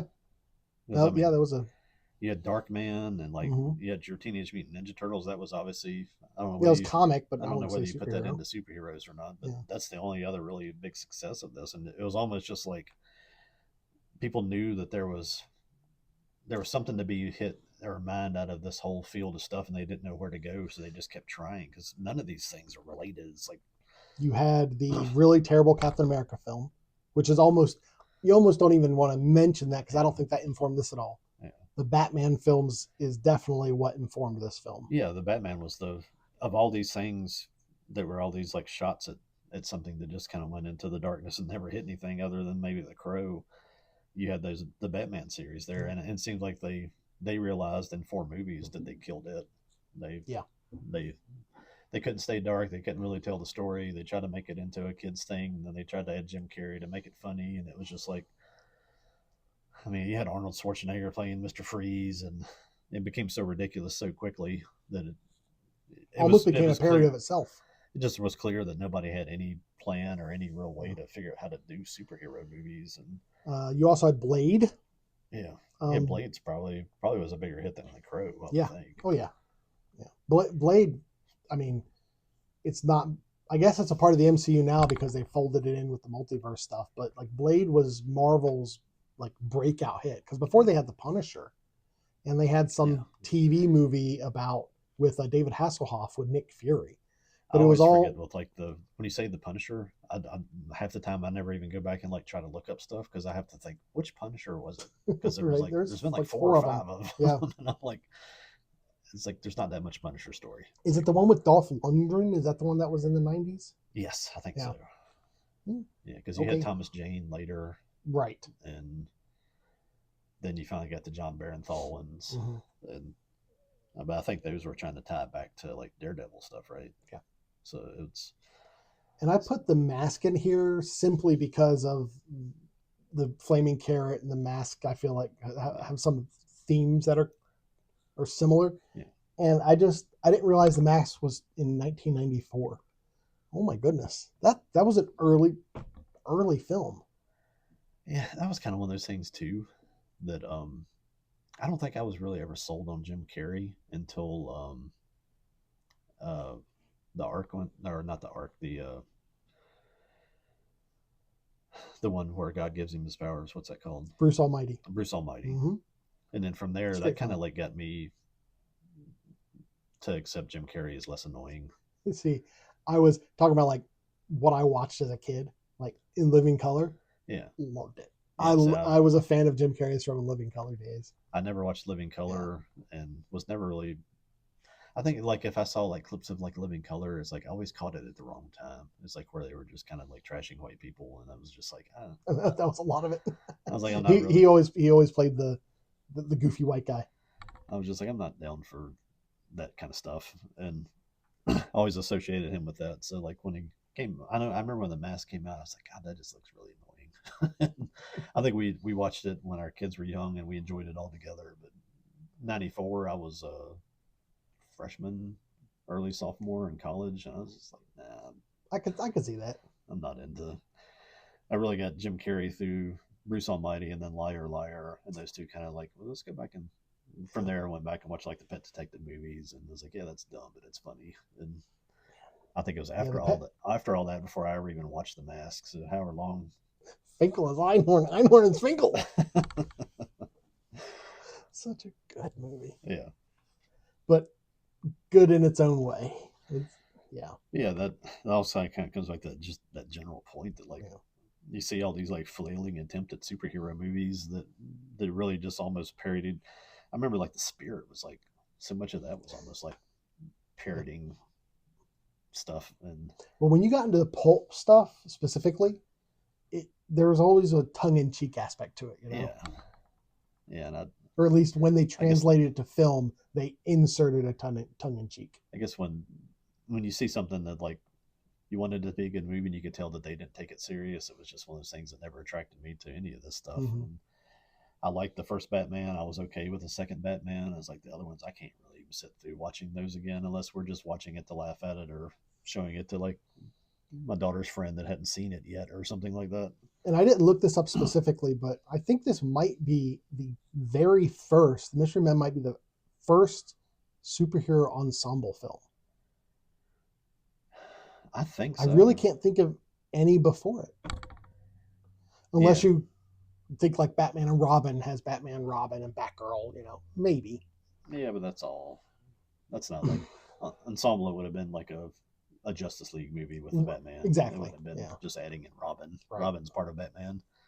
Yeah, it's Yeah, I never kind of put that together before now. yeah. I was sitting there trying to think of what else, if there's something there I missed. I don't think there is anything where they all show up, or if they do. So there's a lot there's a lot there's a lot you could say about the fact that they were aping off of the superhero genre really before it ever even took off. Yeah, Mm. yeah. If I had to say something about, if I was going to put a title to my review of Mystery Men, it would be Mystery Men Before Its Time, Yeah, or absolutely. a film before its time, or something, And I would definitely or recommend. or at the wrong time. Yeah, I would recommend this to people who are like, I used to like Marvel, I'm kind of tired of it, or I used to like The Boys, I'm tired of it. Like, watch Mystery Men. Yeah, So Mystery Men came in 1999, and then after that, it was it was almost an immediate and constant onslaught of superhero films. yeah. I didn't even look after this. I don't know if all of these hit prior to. I think they all hit prior to it. The Crow, Dark Crow, yeah, Man, Spawn, Shadow. before. That was all before. Yeah. Because if you get So, into after it, so it's like after you're talking X-Men. about the entirety of the Spider-Man series. Yeah, A lot of people think of like Sam Raimi's Spider-Man being like the birth of the superhero genre, it's and the first and one it that was before. our son, Mm-hmm. who's in graduate school now, that was his first experience with like superhero movies, was the Mm-hmm. first Spider-Man movie. So you had the Spider-Man films, Blade 2 and 3. There was a Superman Returns afterwards where they tried to restart DC films. Still never seen that. Um, eh, we'll talk about it later probably at some I've point. seen I've seen Brandon Routh at lots of Comic Yeah, Cons, which to me means that he's in need of money. He's yeah, going yeah. around selling signatures, but Well, he's also in the Legends of Tomorrow or something like that CW show. He okay, plays the Atom. okay, So he's got a couple of things he could be there for. The Nolan Batman films, yeah, all of those, the entirety of the Justice League films with the Snyderverse, the entirety of the MCU, like the whole thing, yeah. came afterwards. Marvel's Iron Man that's the first one, right? That's Mm-hmm. 2008, Yeah, and yeah, almost a whole decade after Mystery Men. And one what's of the the things, good. oh, I just remember when I was looking at those dates and stuff. I think I did a thing on Wikipedia or something about either Marvel movies or superhero movies. And when it got to the Marvel stuff, it actually had it blocked off, and it had it blocked into the phases. Yeah. And it had it with directors and producers and all that stuff, and how like Kevin Feige, whatever Mm-hmm. his name, he's like down the. I guess that was the producer side. Yeah, he's the producer for all of them. Like he was every single one of those, Mm-hmm. and probably the one thing that they actually got right before they just beat it into the ground is they had one person try to oversee, Yeah. and it worked. It worked well up through the Avengers. I mean, they all did tie together. I enjoyed all the stuff that came out, but I also put Unbreakable here because yeah, I think Unbreakable is also kind of a taking down of the superhero genre and stuff like that, but it was a little more, it was a little closer to, modern times. yeah, But it was what a year good was, it was a good retelling of a yeah. superhero thing into that the And that was first. only in 2000. So that Again, was still that before a lot was of kind of this. pre-internet world where you don't have people telling you everything about everything. That we watched Unbreakable, and I lives through the train crash, and then he's like lifting the weights and stuff, and it's like, what is going on here? What is this movie? I love that movie because it was a slow reveal, and Yeah. I didn't understand that it was even a superhero movie when I watched it, and having it revealed to be one so late in that movie, and being what should have been probably it could have been one of my favorite movie franchises at all, or of all times, if they had done it not 20 years apart. Yeah. With a bunch of crappy Shyamalan movies filling the spaces in between. Yeah. It could have been an amazing response to all of the superhero stuff. Really could To have. be like, here's this really realistic, gritty, Grounded. grounded kind of thing, where these people are like, they're putting the people who say they're superheroes in a mental institution, good and bad, because they're like, hey, y'all are crazy. There's no such thing. And working it into that third one where there was the society that knew about them and was trying to exterminate them and keep it all. I was like, there was so much potential there. We've already talked about that in the previous show. Yeah. This is actually going back to the previous episode for you guys a couple hours ago for us. One thing I neglected to mention, you were talking about the society that was trying to take care of the heroes. the Van Helsing in the Dracula show, Yeah. they talk about like the Helsing, the like kind of like the Helsing organization that's like in the Helsing anime. Yeah. Yeah. That it kind of goes that route, and that I think that's one of the reasons I like that Dracula so much. Is it's like a live action Yeah. Helsing. Yeah. Nothing to do with any of this, but That was the Dracula series on Netflix that we talked about in our last episode 40. yes, there you Go go. back and watch it. The I do agree that the place for Mystery Men is actually now. I think that this is the kind of movie you watch now after you see Marvel create a wonderful ensemble superhero film after making each individual film, and everybody thinking, well, that's how it needs to be done. The Zack Snyder flubbing the Justice League, and people saying, well, that's because you didn't make the individual movies first. Yeah. And then you watch the Mystery Men, and no, that's not it. The Mystery Men shows you that you can have characters you don't know, and each of them can have enough screen time so you can get to know them, get to know their motivations, get to know their life, Yeah. and time to shine for each of them too. It's if I had any kind of complaint about Mystery Men, it would be that you got that smaller world stuff going, and then they tried to introduce too much bad guy stuff at once. Like, here's the bad guy, and here's all these other groups. I like the idea of these guys being not very powerful, just fighting like one guy and maybe barely defeating him, and that being like an entry into a follow up.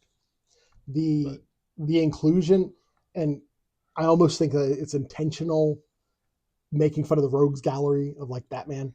Yeah. The inclusion of all the 6 different groups of bad guys is all at once. Yeah, it's literally the scene is Casanova Frankenstein introducing these people to people who should know who they are. Yeah. Like, there's no reason for him to be introducing these people other than for the audience. Yeah. And it comes into play. Literally sitting around a giant table. Yeah, literally sitting around a giant table. And he's there to show them the psychofraculator. That's that's what he's doing. He's like, this is my grand plan and how we're going to win. Yeah.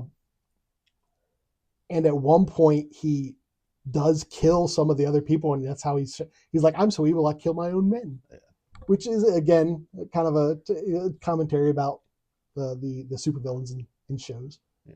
But definitely, I think, even though I do agree, I think it would have been better for like the Justice League films if there was a Batman solo film, if there was a Wonder Woman film before the Justice League. Oh yeah. Like, introduce these characters and then... Yeah, no, the Justice League was completely panicked trying to figure out how to catch up to Marvel. Absolutely. I 100% agree. But because of Mystery Men, I was going to say movies like Mystery Men. No, because of Mystery Men, I'm like, they could have done it if the person writing was competent. This is the thought that I had with the benefit of hindsight and not even knowing of Mystery Men really, other than, but you mentioned it several times before. Yeah. And I always said I'd never watched it, and only watching this thing just a few days ago. That the 2010 Matthew Vaughn Kick-Ass. Absolutely. Is 100%. Is them coming back to this idea and hitting it at the right time and making it for the audience of that time. It literally was like Kick-Ass was a remake of this. And I don't know if he has any acknowledgement of that or if he even saw Mystery Men. I would assume that he did. Yeah. But Matthew Vaughn obviously is one of those guys who is just, let me hit this real quick, who seems like, to me, I cannot type and tried to type Kick-Ass and typed Kick-Ass, and I think it auto-corrected me there. Let me find the director. It's not the... No, I'm in 100% while you looked it up, and I'm 100% behind that comparison. The idea of the people who don't really have superhero powers going out and trying to do the right thing and become superheroes in their own right is very much a theme that's shared. The Kick-Ass world doesn't really, aside from technology and money, really, the Kick-Ass world doesn't really have superhero powers as far as I'm aware.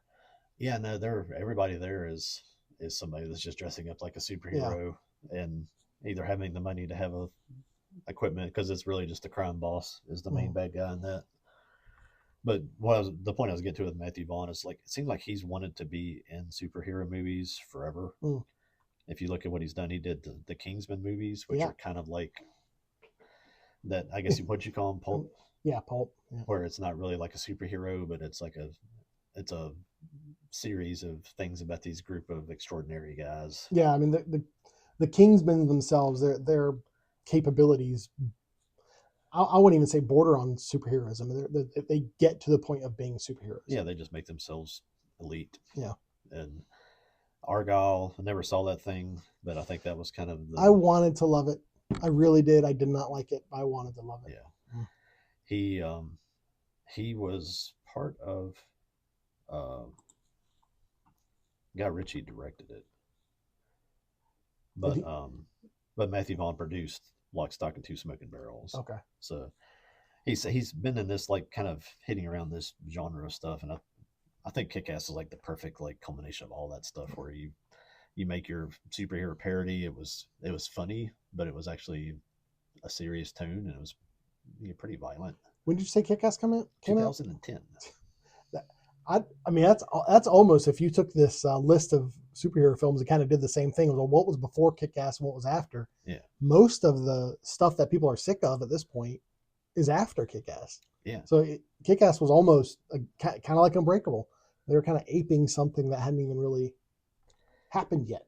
Kick-Ass's main reference is basically Batman. Yeah. Well, I mean, Nick Cage's character in that. It's Big Daddy. Is it Big Daddy? Yeah, something like that. I mean, he looks like Batman, at least in the film he does. I don't know if he looks like Batman in the comic. Yeah. How does Nick Hit Cage... Girl's such a great character. How does Nick Cage's character not even be at the top of that? Seriously? They do this alphabetical. I hate the internet. Damon McCready. They don't even call him McCready. They don't even call him Big Daddy. That's ridiculous, Google. That was AI, probably, just being aggravating. I kind of want to touch on a couple of more things about set design and just the world that they build. I absolutely love the fact that at the diner, because one of the earlier things that happens, they're at the diner and they're talking about wanting to, Mr. Furious wants to do a commercial because that's how he figures, because Lance Hunt does commercials. And there's a little TV it's a Vismat, so I'm a visual automatic, I'm assuming. There's a little TV there that they're watching at the diner table. I mean, was that a thing? Did that exist ever? And it's played off like it's played off like it's a normal thing, which in this world it is, and it kind of gives the world that almost timeless quality, where you're not sure if, well, is this supposed to be in the 90s or the 80s or the 50s? It's. I want to say that there was. I guess the 90s, so they referenced disco being dead. There were some things in the cities that were like that, where. Like back in the day at the diners, you used to have like a jukebox thing you could control from your table. I remember bus stations having TVs at the seats. I remember that. Yeah. I guess it's like a nod to something like that. I don't know if they ever actually had TV programming or like pay-per-view things you could get at your table or not. But the diner you mentioned before, that acts as their not only meeting place, but it's like their hideout. Yeah. That's like their lair is the diner, which is such a great quality about these characters that show they're not only are they street level characters, they can't even afford like a storage space. Like that's what I would think you would do. You get a storage space and make that your lair. Yeah. No, they're going to a diner. Yeah, they're even complaining about like they split the bill. Yeah, and split the bill 3 ways. The Blue Raja's like, it's not fair that the salad guy's paying the same as the steak guy. Yeah. So many great little character building pieces. Later on, they're ordering again, and the Blue Raja gets a hamburger, and his face he's got this face of disgust as it comes across. And it's such a quick little quip. If you weren't watching, you wouldn't even notice. Yeah, but they told him earlier, it's like, don't you order more? Order more if you don't think it's fair. Yeah. That's the scene when he's complaining about that. That's the scene where Ben Stiller's character, Mr. Furious, gets mad because the other two guys are like, "Well, I got to go home," and he's like, "No, we got work to do." And one part about Mr. Furious we haven't talked about is he mixes metaphors. He's like, "I don't need a compass to tell me I don't need a compass to tell me which way the wind shines." What? Like all of his metaphors are just all messed up. And he's trying to come up with some insulting names for the Shovel and Blue Raja. And he's like, who am I dealing with? I thought I was dealing with the shoveler and the Blue Raja. No, I'm dealing with Lazy Boy and as he's trying to think of it, the guys walk away. We'll see you later, Roy. He's like, and the recliner. Come on, guys. Woo. Yeah, it's great. It's wonderful. What made me jump back to this? I had this in a note with just a question mark beside it because as you talked about the diner, Mhm. so where Ben Stiller is always hitting on the waitress. Mhm. Never seen this girl before. The only other movie I know her from, Meet Joe Black. Claire Forlani. Forlani, yep. Did you ever see Meet Joe Black with Brad Pitt? Oh, gosh, it's been a long time. Yeah, she was in that, yeah. Where has she been? Or why is she not in more stuff? I think that a lot when you watch. There's two in this that had me thinking that, but I mean, yeah. pretty much. I mean, almost any action hero movie from the '90s, like the wife or the girlfriend. I mean, I'm thinking like The Rock, you know, Nick Cage's like girlfriend. There, it's like she was in that movie and then nothing else. Like, yeah. Why weren't these women getting more jobs? The Monet Mazur, who played the reporter that was at the end when they're trying to. At the end of the movie, it's not spoiling anything. No, they won the day. They come back out, and the press is there, and they're like, "What are y'all called?" And they're still arguing over their name. Or like, I can't remember what their names were. I didn't write that down, but it was like the best friend squad, and like, no, that's not what we're called. It's like we're not doing that. We're not doing that. And she's like, "Well, until then, we'll give you updates on these mystery men." Yeah. She basically names them the super friends, the super squad. I think that was it, the super squad, because the bowler was like alliteration is played out, and then they say mystery men. I'm like, that's alliteration. But Monica Mazur or Monet Mazur that played her. She's just a bit part. Click on IMDb, see what else she has done. Well, she's done a bunch of things I've never heard of. She was in Austin Powers. Yeah. I bet she was one of the fembots. Might very well. That makes sense. Looks like she was in Just Married. Maybe she's one of these like always the bridesmaid, never the bride. You know, always the bit part, never the lead. Yeah, maybe they just had. I guess in my world, my imagination is they just had too much class to give in to Hollywood and do all the stuff that Hollywood wants them to do. Maybe that's not the case, but both extraordinarily attractive ladies. That was like, where have they been? Just going through some of the sets, and I think when you were talking about like the budget, if you just go through literally every scene, I mean, you could spend a day just looking at the backgrounds of these scenes. They have an amusement park where they go for Dr. Heller to just go inside for him to show you some weapons. It's like you wouldn't have had to have built all that because there's no time spent there other than just to say, well, he hangs out in this old creepy amusement park. But that was a huge elaborate set. Yeah. Fun fact that there's I don't know if you caught this part, but there was a part where they were talking, and the spleen farts and ignites a barrel that's on fire. I remember that happening a couple times. Where was that at? It was at Heller's place. Oh, okay. And I think it's when Roy he gets disillusioned because Claire's character, I forget what her name is. Yeah, she wants to know his name, and he tries to. It's Dark Dick, Dark Dirk. I was christened Dirk Steele and changed it, and she just kind of walks away dismissively. She's Monica. Monica, and he finally says as she gets to the top of the stairs at her door, he's like, "It's Roy. My name's Roy," and she comes out and kisses him and says, "Just be Roy." Yeah. And this sends him into a spiral of an identity crisis where he's like, I am Roy. Roy is me. Who is Roy? And they're trying to talk him out of this. And at the end of the scene, the spleen behind him, there's a puff of fire, and they look back and they're all kind of surprised. And the spleen goes, "Excuse me." Yeah. Apparently that was all improvised. Someone had thrown a lighter into there. Like they didn't know what was going to happen. And that was just Paul Rubens when it happened. That was just him like riffing off of it. Yeah. That's great. That's wonderful. I love little tidbits like that. Yeah. There's a thing in there called the Herkimer Battle Jitney at the junkyard. Junkyard. Yep. Yeah. And it's according to Heller, the finest non-lethal military vehicle ever made. And this is a good time to mention that Heller only deals in non-lethal weapons. He's got the what's the shrink ray, and what's the thing that makes them argue Let's see. called? I've got them here. Let me go to it.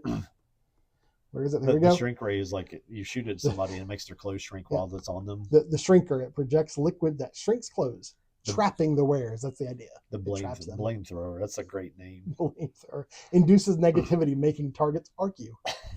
And that's completely. And I think that might be, you're talking about all the different introduction of all the different bad guys groups. I mean, I could totally see it being, well, we have all these weapons, we need to show them being used. Yeah. And so, like, the shrinker is used against the furries. The blame thrower is used against the not so goody mob. They just come in, get hit with the blame thrower, start fighting each other, and like they run off of, like, exit stage left. That's the last you ever hear of them. It was like CeeLo Green was one of them. Praz from the Fugees was one of them, which I looked. Well, that was the Disco Boys. Oh, yeah, that's right. He's one of the Disco. Tony C and Tony P. Yeah. I love the scene where when the Mystery Men come up against the Disco Boys, they laugh at the Disco Boys because they have guns. That's your power. You have guns, and they laugh at them, and that just shows you how disconnected from reality these people are. Yeah. And I'll just step on this, mention this real quick. That's one of the things I love about this film is they show these characters failing. Like they fail, then they have a victory, then they fail, then there's a victory. Like there's tearing down, building up, and tearing down and building up. It is one of those, like, the hero journey, like, outlines for films. Yeah. This follows it to a T. I love that their first victory is just they vandalize a limo. They vandalize a limo. They see Casanova Frankenstein limo, and they just pull over and just beat the crap out of it. They scratch the doors up and with a fork. Oh, geez. Another tidbit of information on that: when Mr. Furious, he's standing on the hood and the roof, just dancing around on the roof, saying, "We don't need no water. We don't need no water. The roof is on fire." And when Ben Stiller elbowed the windshield, the first time he did that, he broke the windshield. Oh, okay. They had to reset, get a new windshield and everything. Not that hard to do. No, that's what kind of cracked me up. Is he couldn't even do it with those rage and drops the elbow and, like, it doesn't break. I was like, wow. My daughter could break that window. And that's the whole joke behind Mr. Furious, is he's feckless. He's ineffective at all. He's not scary. And Janine Garofalo's character, the bowler, tells him at one point that very thing. Yeah. Like, nobody's intimidated by you. Let's see. They have glue grenades. Did they ever get used? I don't think so. I remember he was, like, showing them all the weapons. Yeah. They had the tornado in a can. They had the tornado in a can. The electronuclear magnet, which was outfitted on the Herkimer battle jetney. Yeah, that's what gets the weapons. Yeah. The can tornado is like of course, blame thrower, that's kind of out there, but the can tornado seemed to be the most outrageous of the ideas. I like the idea of the super magnet. Just you have a group of guys whose powers are farting and hitting you with a shovel. You think of how the bad guys just not gun these guys down, and this isn't over in 30 seconds. As they have this thing come out of the top of takes all their guns, their truck, and it just pulls all the guns up and sticks it to them, and it's like, well, fixes that problem, I guess. Yeah. Let's see. I do want to talk about. We're going to skip over some of these. Oh, this is just a quote that I really enjoyed. When they first meet the Invisible Boy, they go to his house, and as he's like talking to them about his origin, Ben Stiller, Mr. Furious, is like, "Can we come inside?"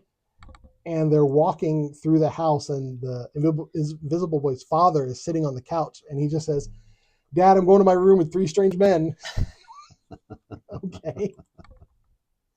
They ask him at one point, "How do you know you've achieved transparency at all? When you become invisible, you feel it." All right. Okay. The scene leading into the barbecue where they're recruiting. Yeah. He rattles off a couple of the names. We got the Pincher, the Pickler, That's definitely a scene I'd like to just go back and watch that part because they really are throwing all these people at you with like little 15-second segments of these different superheroes, and there's it's a pretty good thought that went into Yeah. that, but it's like it's just I'd love to know if these have like comic book counterpart. Like, are these in the comics? oh yeah, that'd be amazing. Princess Headbutt. I didn't get this one until recently, like the past 5 years or so. White Flight and the Black Menace. I don't remember which two those were. Well, no, they didn't show him. This is when they're at the bar and he's talking about the people he's met. Oh, okay. And it's just the White Flight and the Black Menace is like social commentary. Yeah, yeah. I didn't realize that until like 5 years ago. I was like, oh, that's clever. He said they work together. Clever. Professor Pinkbelly, Lucky Pierre, and the French Tickler. And yeah, we all know that. There's a racer boy. And then we go to the barbecue. Oh, okay. Yep. And I got them in order. I went through and got them. We got the Waffler, which is Dane Cook. He shows up with like a broken like George Foreman grill. Says I can like cook people, and why does he touch it to his face? I don't know. He makes when he puts it to his face, he makes the sound. He asked them if they have a health plan, dental vision. His slang term, he was working on a song. His slang term, his catchphrase is "Golden Crispy, bad guys are history." Pencilhead and Son of Pencilhead. It feels like Dane Cook was underused. Oh yeah, yeah. It might have been like, hey, do you have a free afternoon? Can you run by and do this real quick? I'm sure. But one thing I like about Pencilhead and Son of Pencilhead, the outfit of Pencilhead on his chest has PM. So apparently at some point he was probably Pencil Man. Gotcha. Not just Pencilhead. They Erase Crime. Ballerina Man. That one was humorous. He comes up, he's got a black cloak, almost looks like the Sphinx. Yeah. And he opens up his cloak and he's got a little tutu and he starts twirling around and stuff. Then there are two Wonder Woman women who get into a cat fight because they copied each other. Yeah. Don't learn their name. They're there to have a cat fight. The bullfighter who fights the bulls. And Radio Man. Squeegee Man, do you sense its power? And probably one of the more memorable ones, the PMS Avenger. It's like, oh, what'd she say? It only works. She only works 4 days a month. Is there a problem with that? And they're all like, nope, no problem. And after they see all these, they kind of give up on finding somebody. They're like, everybody's useless. And then the bowler comes in. Yeah. And this was talking about their first victory when they busted up Casanova's limo. You can see. Oh, okay. Here we go. I have collected some of the Sphinx's sayings. So Mr. Furious messes up like idioms and whatnot, but the Sphinx has sayings that he says all through and it's he's training all the other. Yeah. He's training the Shoveler, the Raja, Spleen, Carol, the Invisible Boy. He saves them from the Disco Boys because the Disco Boys, after they get drunk because they had a victory finally, the Disco Boys intercept them when they're leaving the bar. And this is when you find out that the Sphinx can actually cut guns in half with his mind. He has them like at a little camp and they're practicing. He's teaching them how to hone their stuff. And like the Shovelers are like kind of leading the way on like, this guy's really profound. You guys should listen to this guy. And like Ben Stiller's Mr. Furious is just like, man, this guy's full of crap. It's like, he's not saying anything. He's saying, he completes his sentences like, in order to master your rage, first you must become the rage master or something. And, I have that in here. Yeah, I forget how he says it, but it's just like he's saying all these circular things, and Ben Stiller's like, "You're not saying anything." Dude, am I the only one that finds these a little formulaic? Before you push it down, you have to pick it up. Yeah. Every time he says something like that, all the rest of them are all just like, "Oh, that's so profound." Let's see. He says, "You must be like the wolf pack and not like the six pack. You must lash out with every limb like the octopus who plays the drums. Learn to hide your strikes from your opponent and you'll more easily strike his hide." That's part of the formulaic. "When you can balance a tack hammer on your head, you will head off your foes with a balanced attack." And why am I wearing the watermelons on my feet? I don't remember telling you to do that. "He who questions training only trains himself at asking questions." It's like It's like somebody got a bad book of knockoff Confucius sayings or something. Absolutely, yeah. It is aping off of the Confucius type stuff. Casanova will have many weapons to defeat him. We will need to have more than forks and flatulence. I love that scene because Spleen is standing next to him when he says that, and he gets this look of he's shocked. He's like, ah. It's a great Paul Rubin moment. Do not go there, my son. When you doubt your powers, you give power to your doubts. And probably my favorite saying of all of his is, this was at the very end of the film after they had won the day. We are number one. All others are number two or lower. It's great. And let's see. We went through Heller's. All of his weaponry. All right. And then right before, and this is kind of going to be, we haven't really talked about our food yet, but we are going to be having egg salad. We had egg salad for our main course. And that's because the shoveler, at the moment of where they're kind of doubting themselves and not sure if they're going to be able to rise to the occasion and be the heroes they want to be, the shoveler makes a speech and he's like, we're all in over our heads and we know it. But if we take on this fight and we survive it, we will forever after show our scars with pride and say, that's right, I was there. I fought the good fight. So what do you say? Do we all gather together and go kick some Casanova butt? Or do I eat this egg salad sandwich? And he's making the egg salad sandwich, and he talks about how there's like all this bad cholesterol in it and stuff. Like his wife, like he says, like his wife tells him not to eat egg salad because of all the cholesterol, or she won't let him eat it or something. And I think that's a really good everyman moment.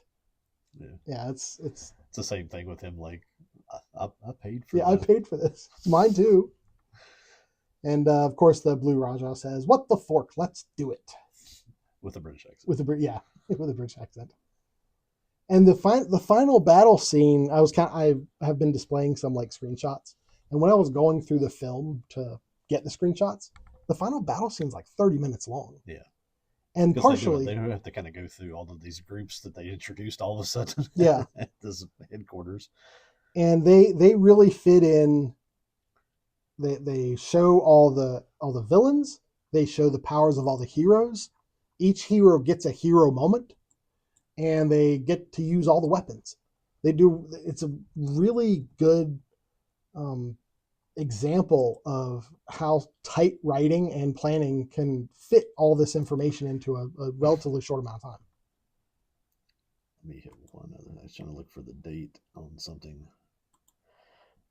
Oh, the Austin Powers, the third This film? Is 1999, mm-hmm. And the whole thing with the lair being, it's a disco room. Yeah. And his two henchmen are both, they're disco guys. They've got all the henchmen are disco guys. I was trying to see where that landed with the Austin Powers stuff. After, right? Austin Powers, the first one was 97. The one with all the disco stuff in Goldmember was 2002. Oh, okay. Interesting. Interesting to see that they were having a race to see who could get disco right. Disco into a comedy superhero parody spoof.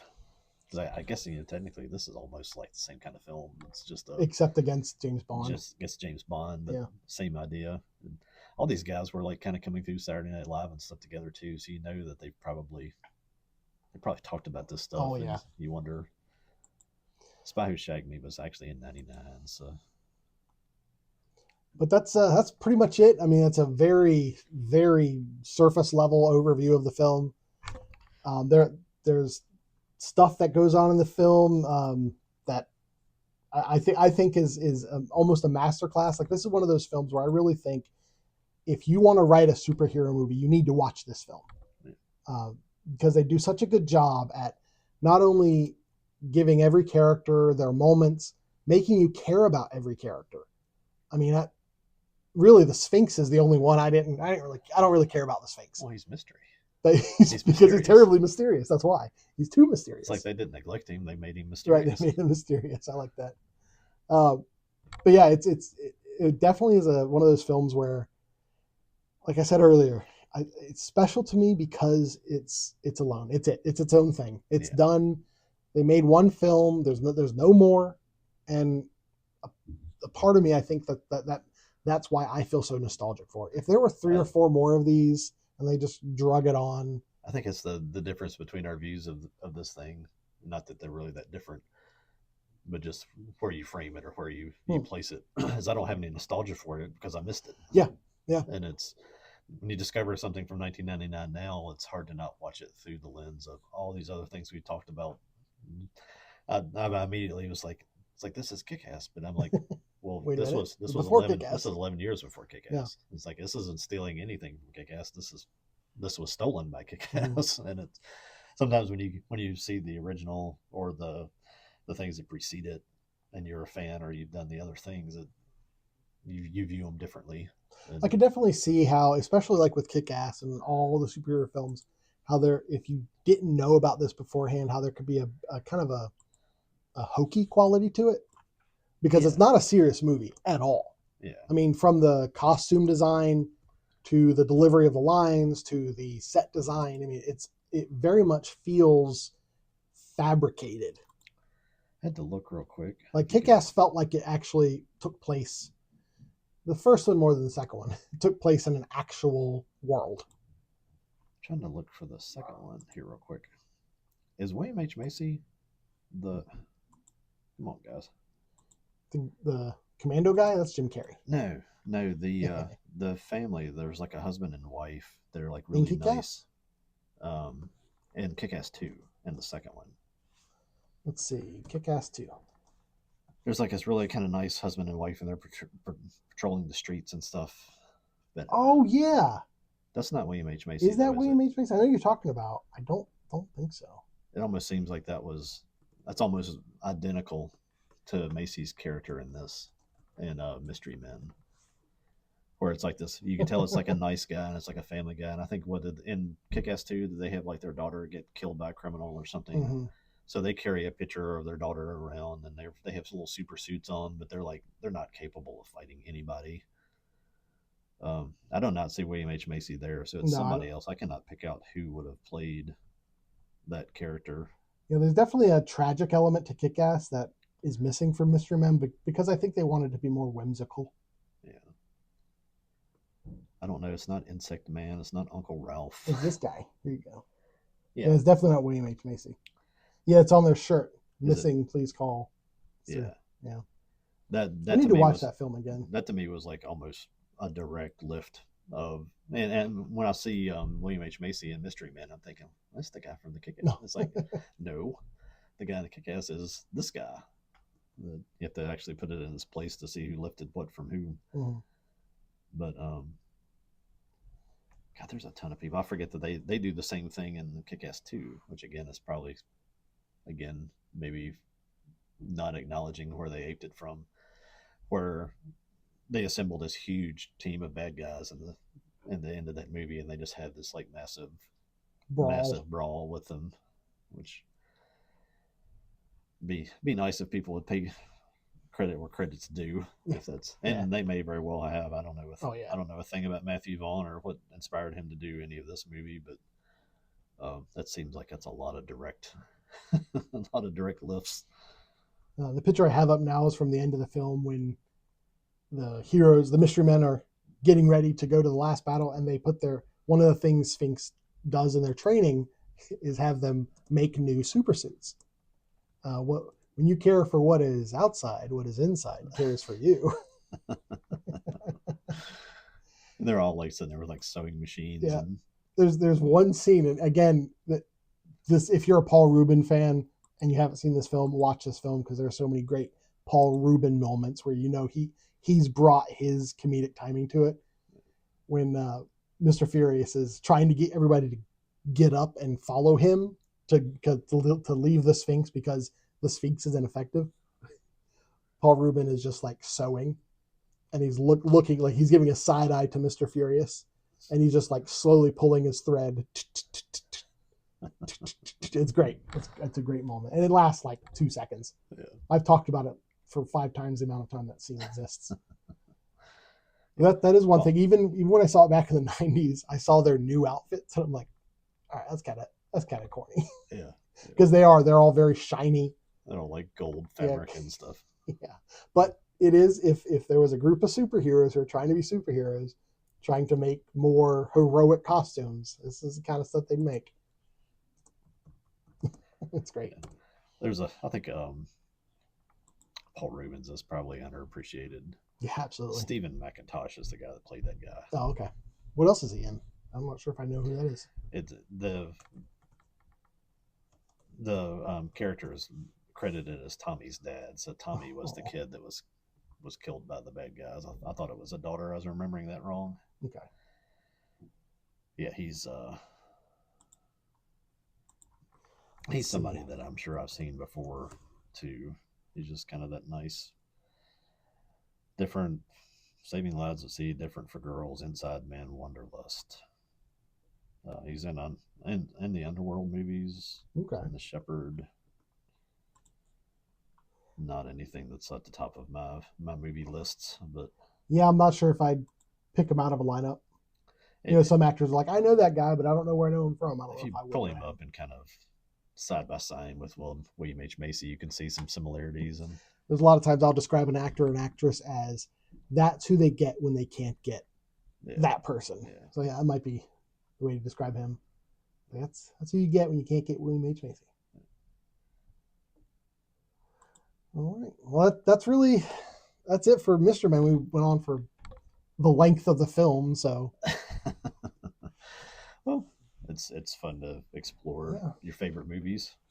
It was not even on my list of movies before. Would you recommend someone watch this? Oh yeah.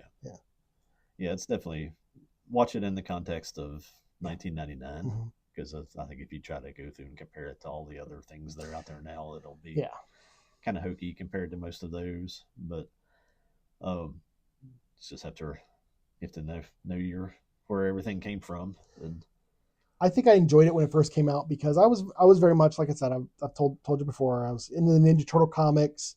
I was into the X-Men cartoon. Yeah. That might actually be something, thinking back about it, that this might have also been influenced, like Batman films, the X-Men cartoon. Yeah. So I was into superheroes around this time. So I kind of I picked up what they were putting down, essentially.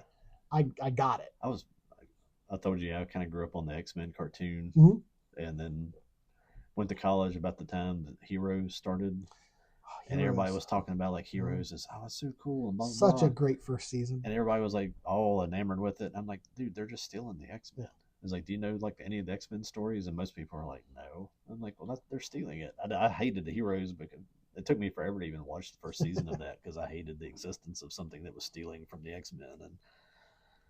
And that just came into that sort of window after that, which is probably again why I missed it. I think I kind of heard of it like I'm not sure I even heard from it. I watched X-Men stuff and watched those early X-Men movies, and outside of that, I was like, I never pursued any other superhero stuff. And X-Men was a good ensemble cast. Yeah, like someone going right, kind of like Mystery Men, someone going from knowing nothing about these characters and watching the first X-Men film. I think they did a good job. Yeah, handling everybody. Yeah. We'll talk about that another time. Cool. X-Men. Yeah. Okay. All right. Well, Joel, man, I'm glad you finally got to watch it. I'm glad we got a topic that wasn't just mine. Yeah, right. We have a couple of joint ones. We said Shawshank. That's one that we both didn't have to do a lot of research on. I think I can never remember the name of it. Event Horizon. We did that. And Tremors, all that stuff. Those are things we all kind of grew up on. Yeah. But we kind of veered off into some of my stuff, and it's nice to get some of yours too. Well, in 2 episodes, we'll find out what our next is. Yeah, we'll draw. I did some rearranging down here and may have to search for the cookies. I'm not sure where I put them. I have them. You have them? Yes, I took it with me because they're stale. I was going to open them up and redo it. Gotcha. Yeah. Well, that saves me of walking around the house for like... Where are those cookies? That's called being a 50-year-old. You walk around for a while, it's like, what did I do with that? I literally would be tearing the house apart. Like, where are these freaking cookies? All right, so our next episode is our dessert episode. Yes. And this is something we're going to need to prepare for because desserts is what we're looking forward to. Yes. this past month so far, I've really just been looking back. I Yeah, haven't really looked at what's coming out. I have no idea. This might just be like, this is what I'm doing. I've seen one trailer for something that I've even just raised my eyebrow, Yeah. and we'll save that for then. Yep. Outside of that, I'm just like, yeah. But we may have to reformulate our desserts because if 2026 turns out to be like 2025, yeah. I'm not sure we're going to be able to put together a list of things we're looking forward to every month. Well, one of the concept when we first started thinking about the desserts was not only like what trailers we saw that looks good, but also like, well, this is what I'm planning, not necessarily like, I mean, plans change, Yeah. but like, for example, The Empty Man, you have the comics, you're like, hey, I'd like to read these. You've already said that, but you know what I'm saying? That sort of thing. Like, is there any media that you're looking forward to that you might be getting to? So keep that in mind. We'll have to talk down the road. Maybe desserts could become a comic section. That'd be fine with me. instead of here's something that I like to see that we never get around to see, or I Yeah. decide I want to see it, and it's like, oh, that's on Apple TV. Never mind, I'll never get to see it. I've had that problem because it's not necessarily if it's in desserts. We're gonna at some point talk about an appetizer. Sometimes you see a film and it's like I don't want to talk about that. But for example, Together, remember that trailer? I was getting ready to say that. I It's just now coming to. It's going to be on Prime nice. or Tubi, one of the two, Okay. because I just saw it reviewed by the Flick Connection guy as like something that's coming.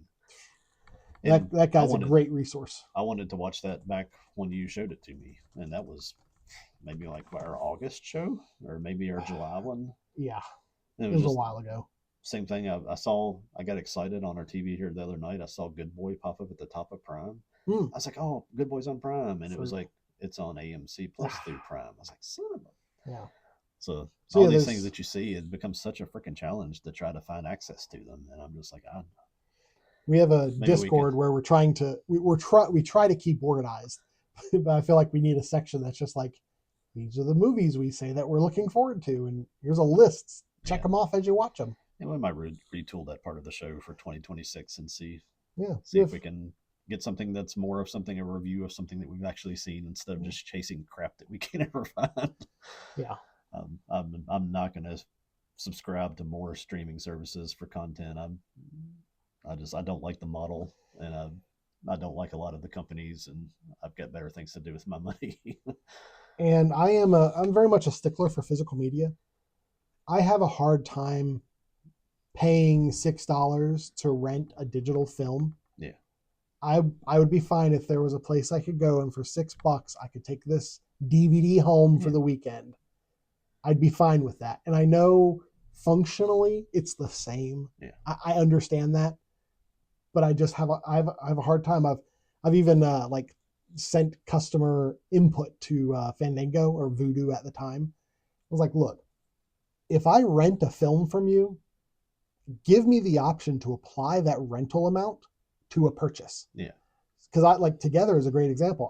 I'd be willing to spend $6 renting it if after I rented it, it'd be like, okay, now if you want it, it's $19 instead of $25.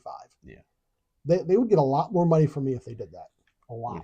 When we come into some money, whenever that happens, we're going to start that like licensing agency where we get licenses for stuff and start just printing DVDs. Yeah. And if we have to sell them out of a van in the corner of Target parking lot, then fine. I do think there's a both for pretty much any media at this point. I think there's a market for like really bespoke, high quality sets of things. Yeah. Like I mean, let's just say the Nolan Batman trilogy. I mean, just a nice steel case, have all three of them in there, have an art book. There's a market for me just to have a cheap physical copy. Yeah. I don't. So there's some things. Don't even need all the accoutrements. I don't need a steelbook version of Mystery Men because it's not going to be like one of my top all-time things. But I'd like to have it so I can watch it again. And I got a name for our cheaply produced physical media. This side of bootleg. This side of bootleg. It's like we're not bootleg, just close. Boot arms. Nice. Somebody's gonna somebody that has money is going to steal that. Go ahead, make boot arms. We don't need the actual company. We just want the product. Yeah. Or just pay us $1,000 royalty. There you go. You can have boot arms. We'll buy some more equipment and be able to record our stuff easier. All right. Yeah. Well, this has been fun. I've enjoyed talking about this silly film that has found its own special place in my heart. Yeah, it's a fun one to have. Yeah. It's an appropriate thing to watch with family. There's nothing out of line. It's not going to be like The Boys. So you're not going to get into it thinking, oh, this is a cool superhero thing, and now I'm watching somebody's weird fetish. I think it was rated PG-13. I think. Really, it's PG. It's in today's world. It's Yeah, less PG-13. content than you have on most freaking commercials at this point. So it's fine. I mean, I think the closest they get to an expletive is when Frank Azaria's character, the Blue Raja, uses "what the fork." Yeah, and he uses fork a couple of times. There's a lot of farting. But I mean, that's kids' movie, man. But anyway, you can buy a car that has that programmed into it, right? At this point. All right. Well, I'll see you for desserts, Joel. We'll see you. Thanks. Later.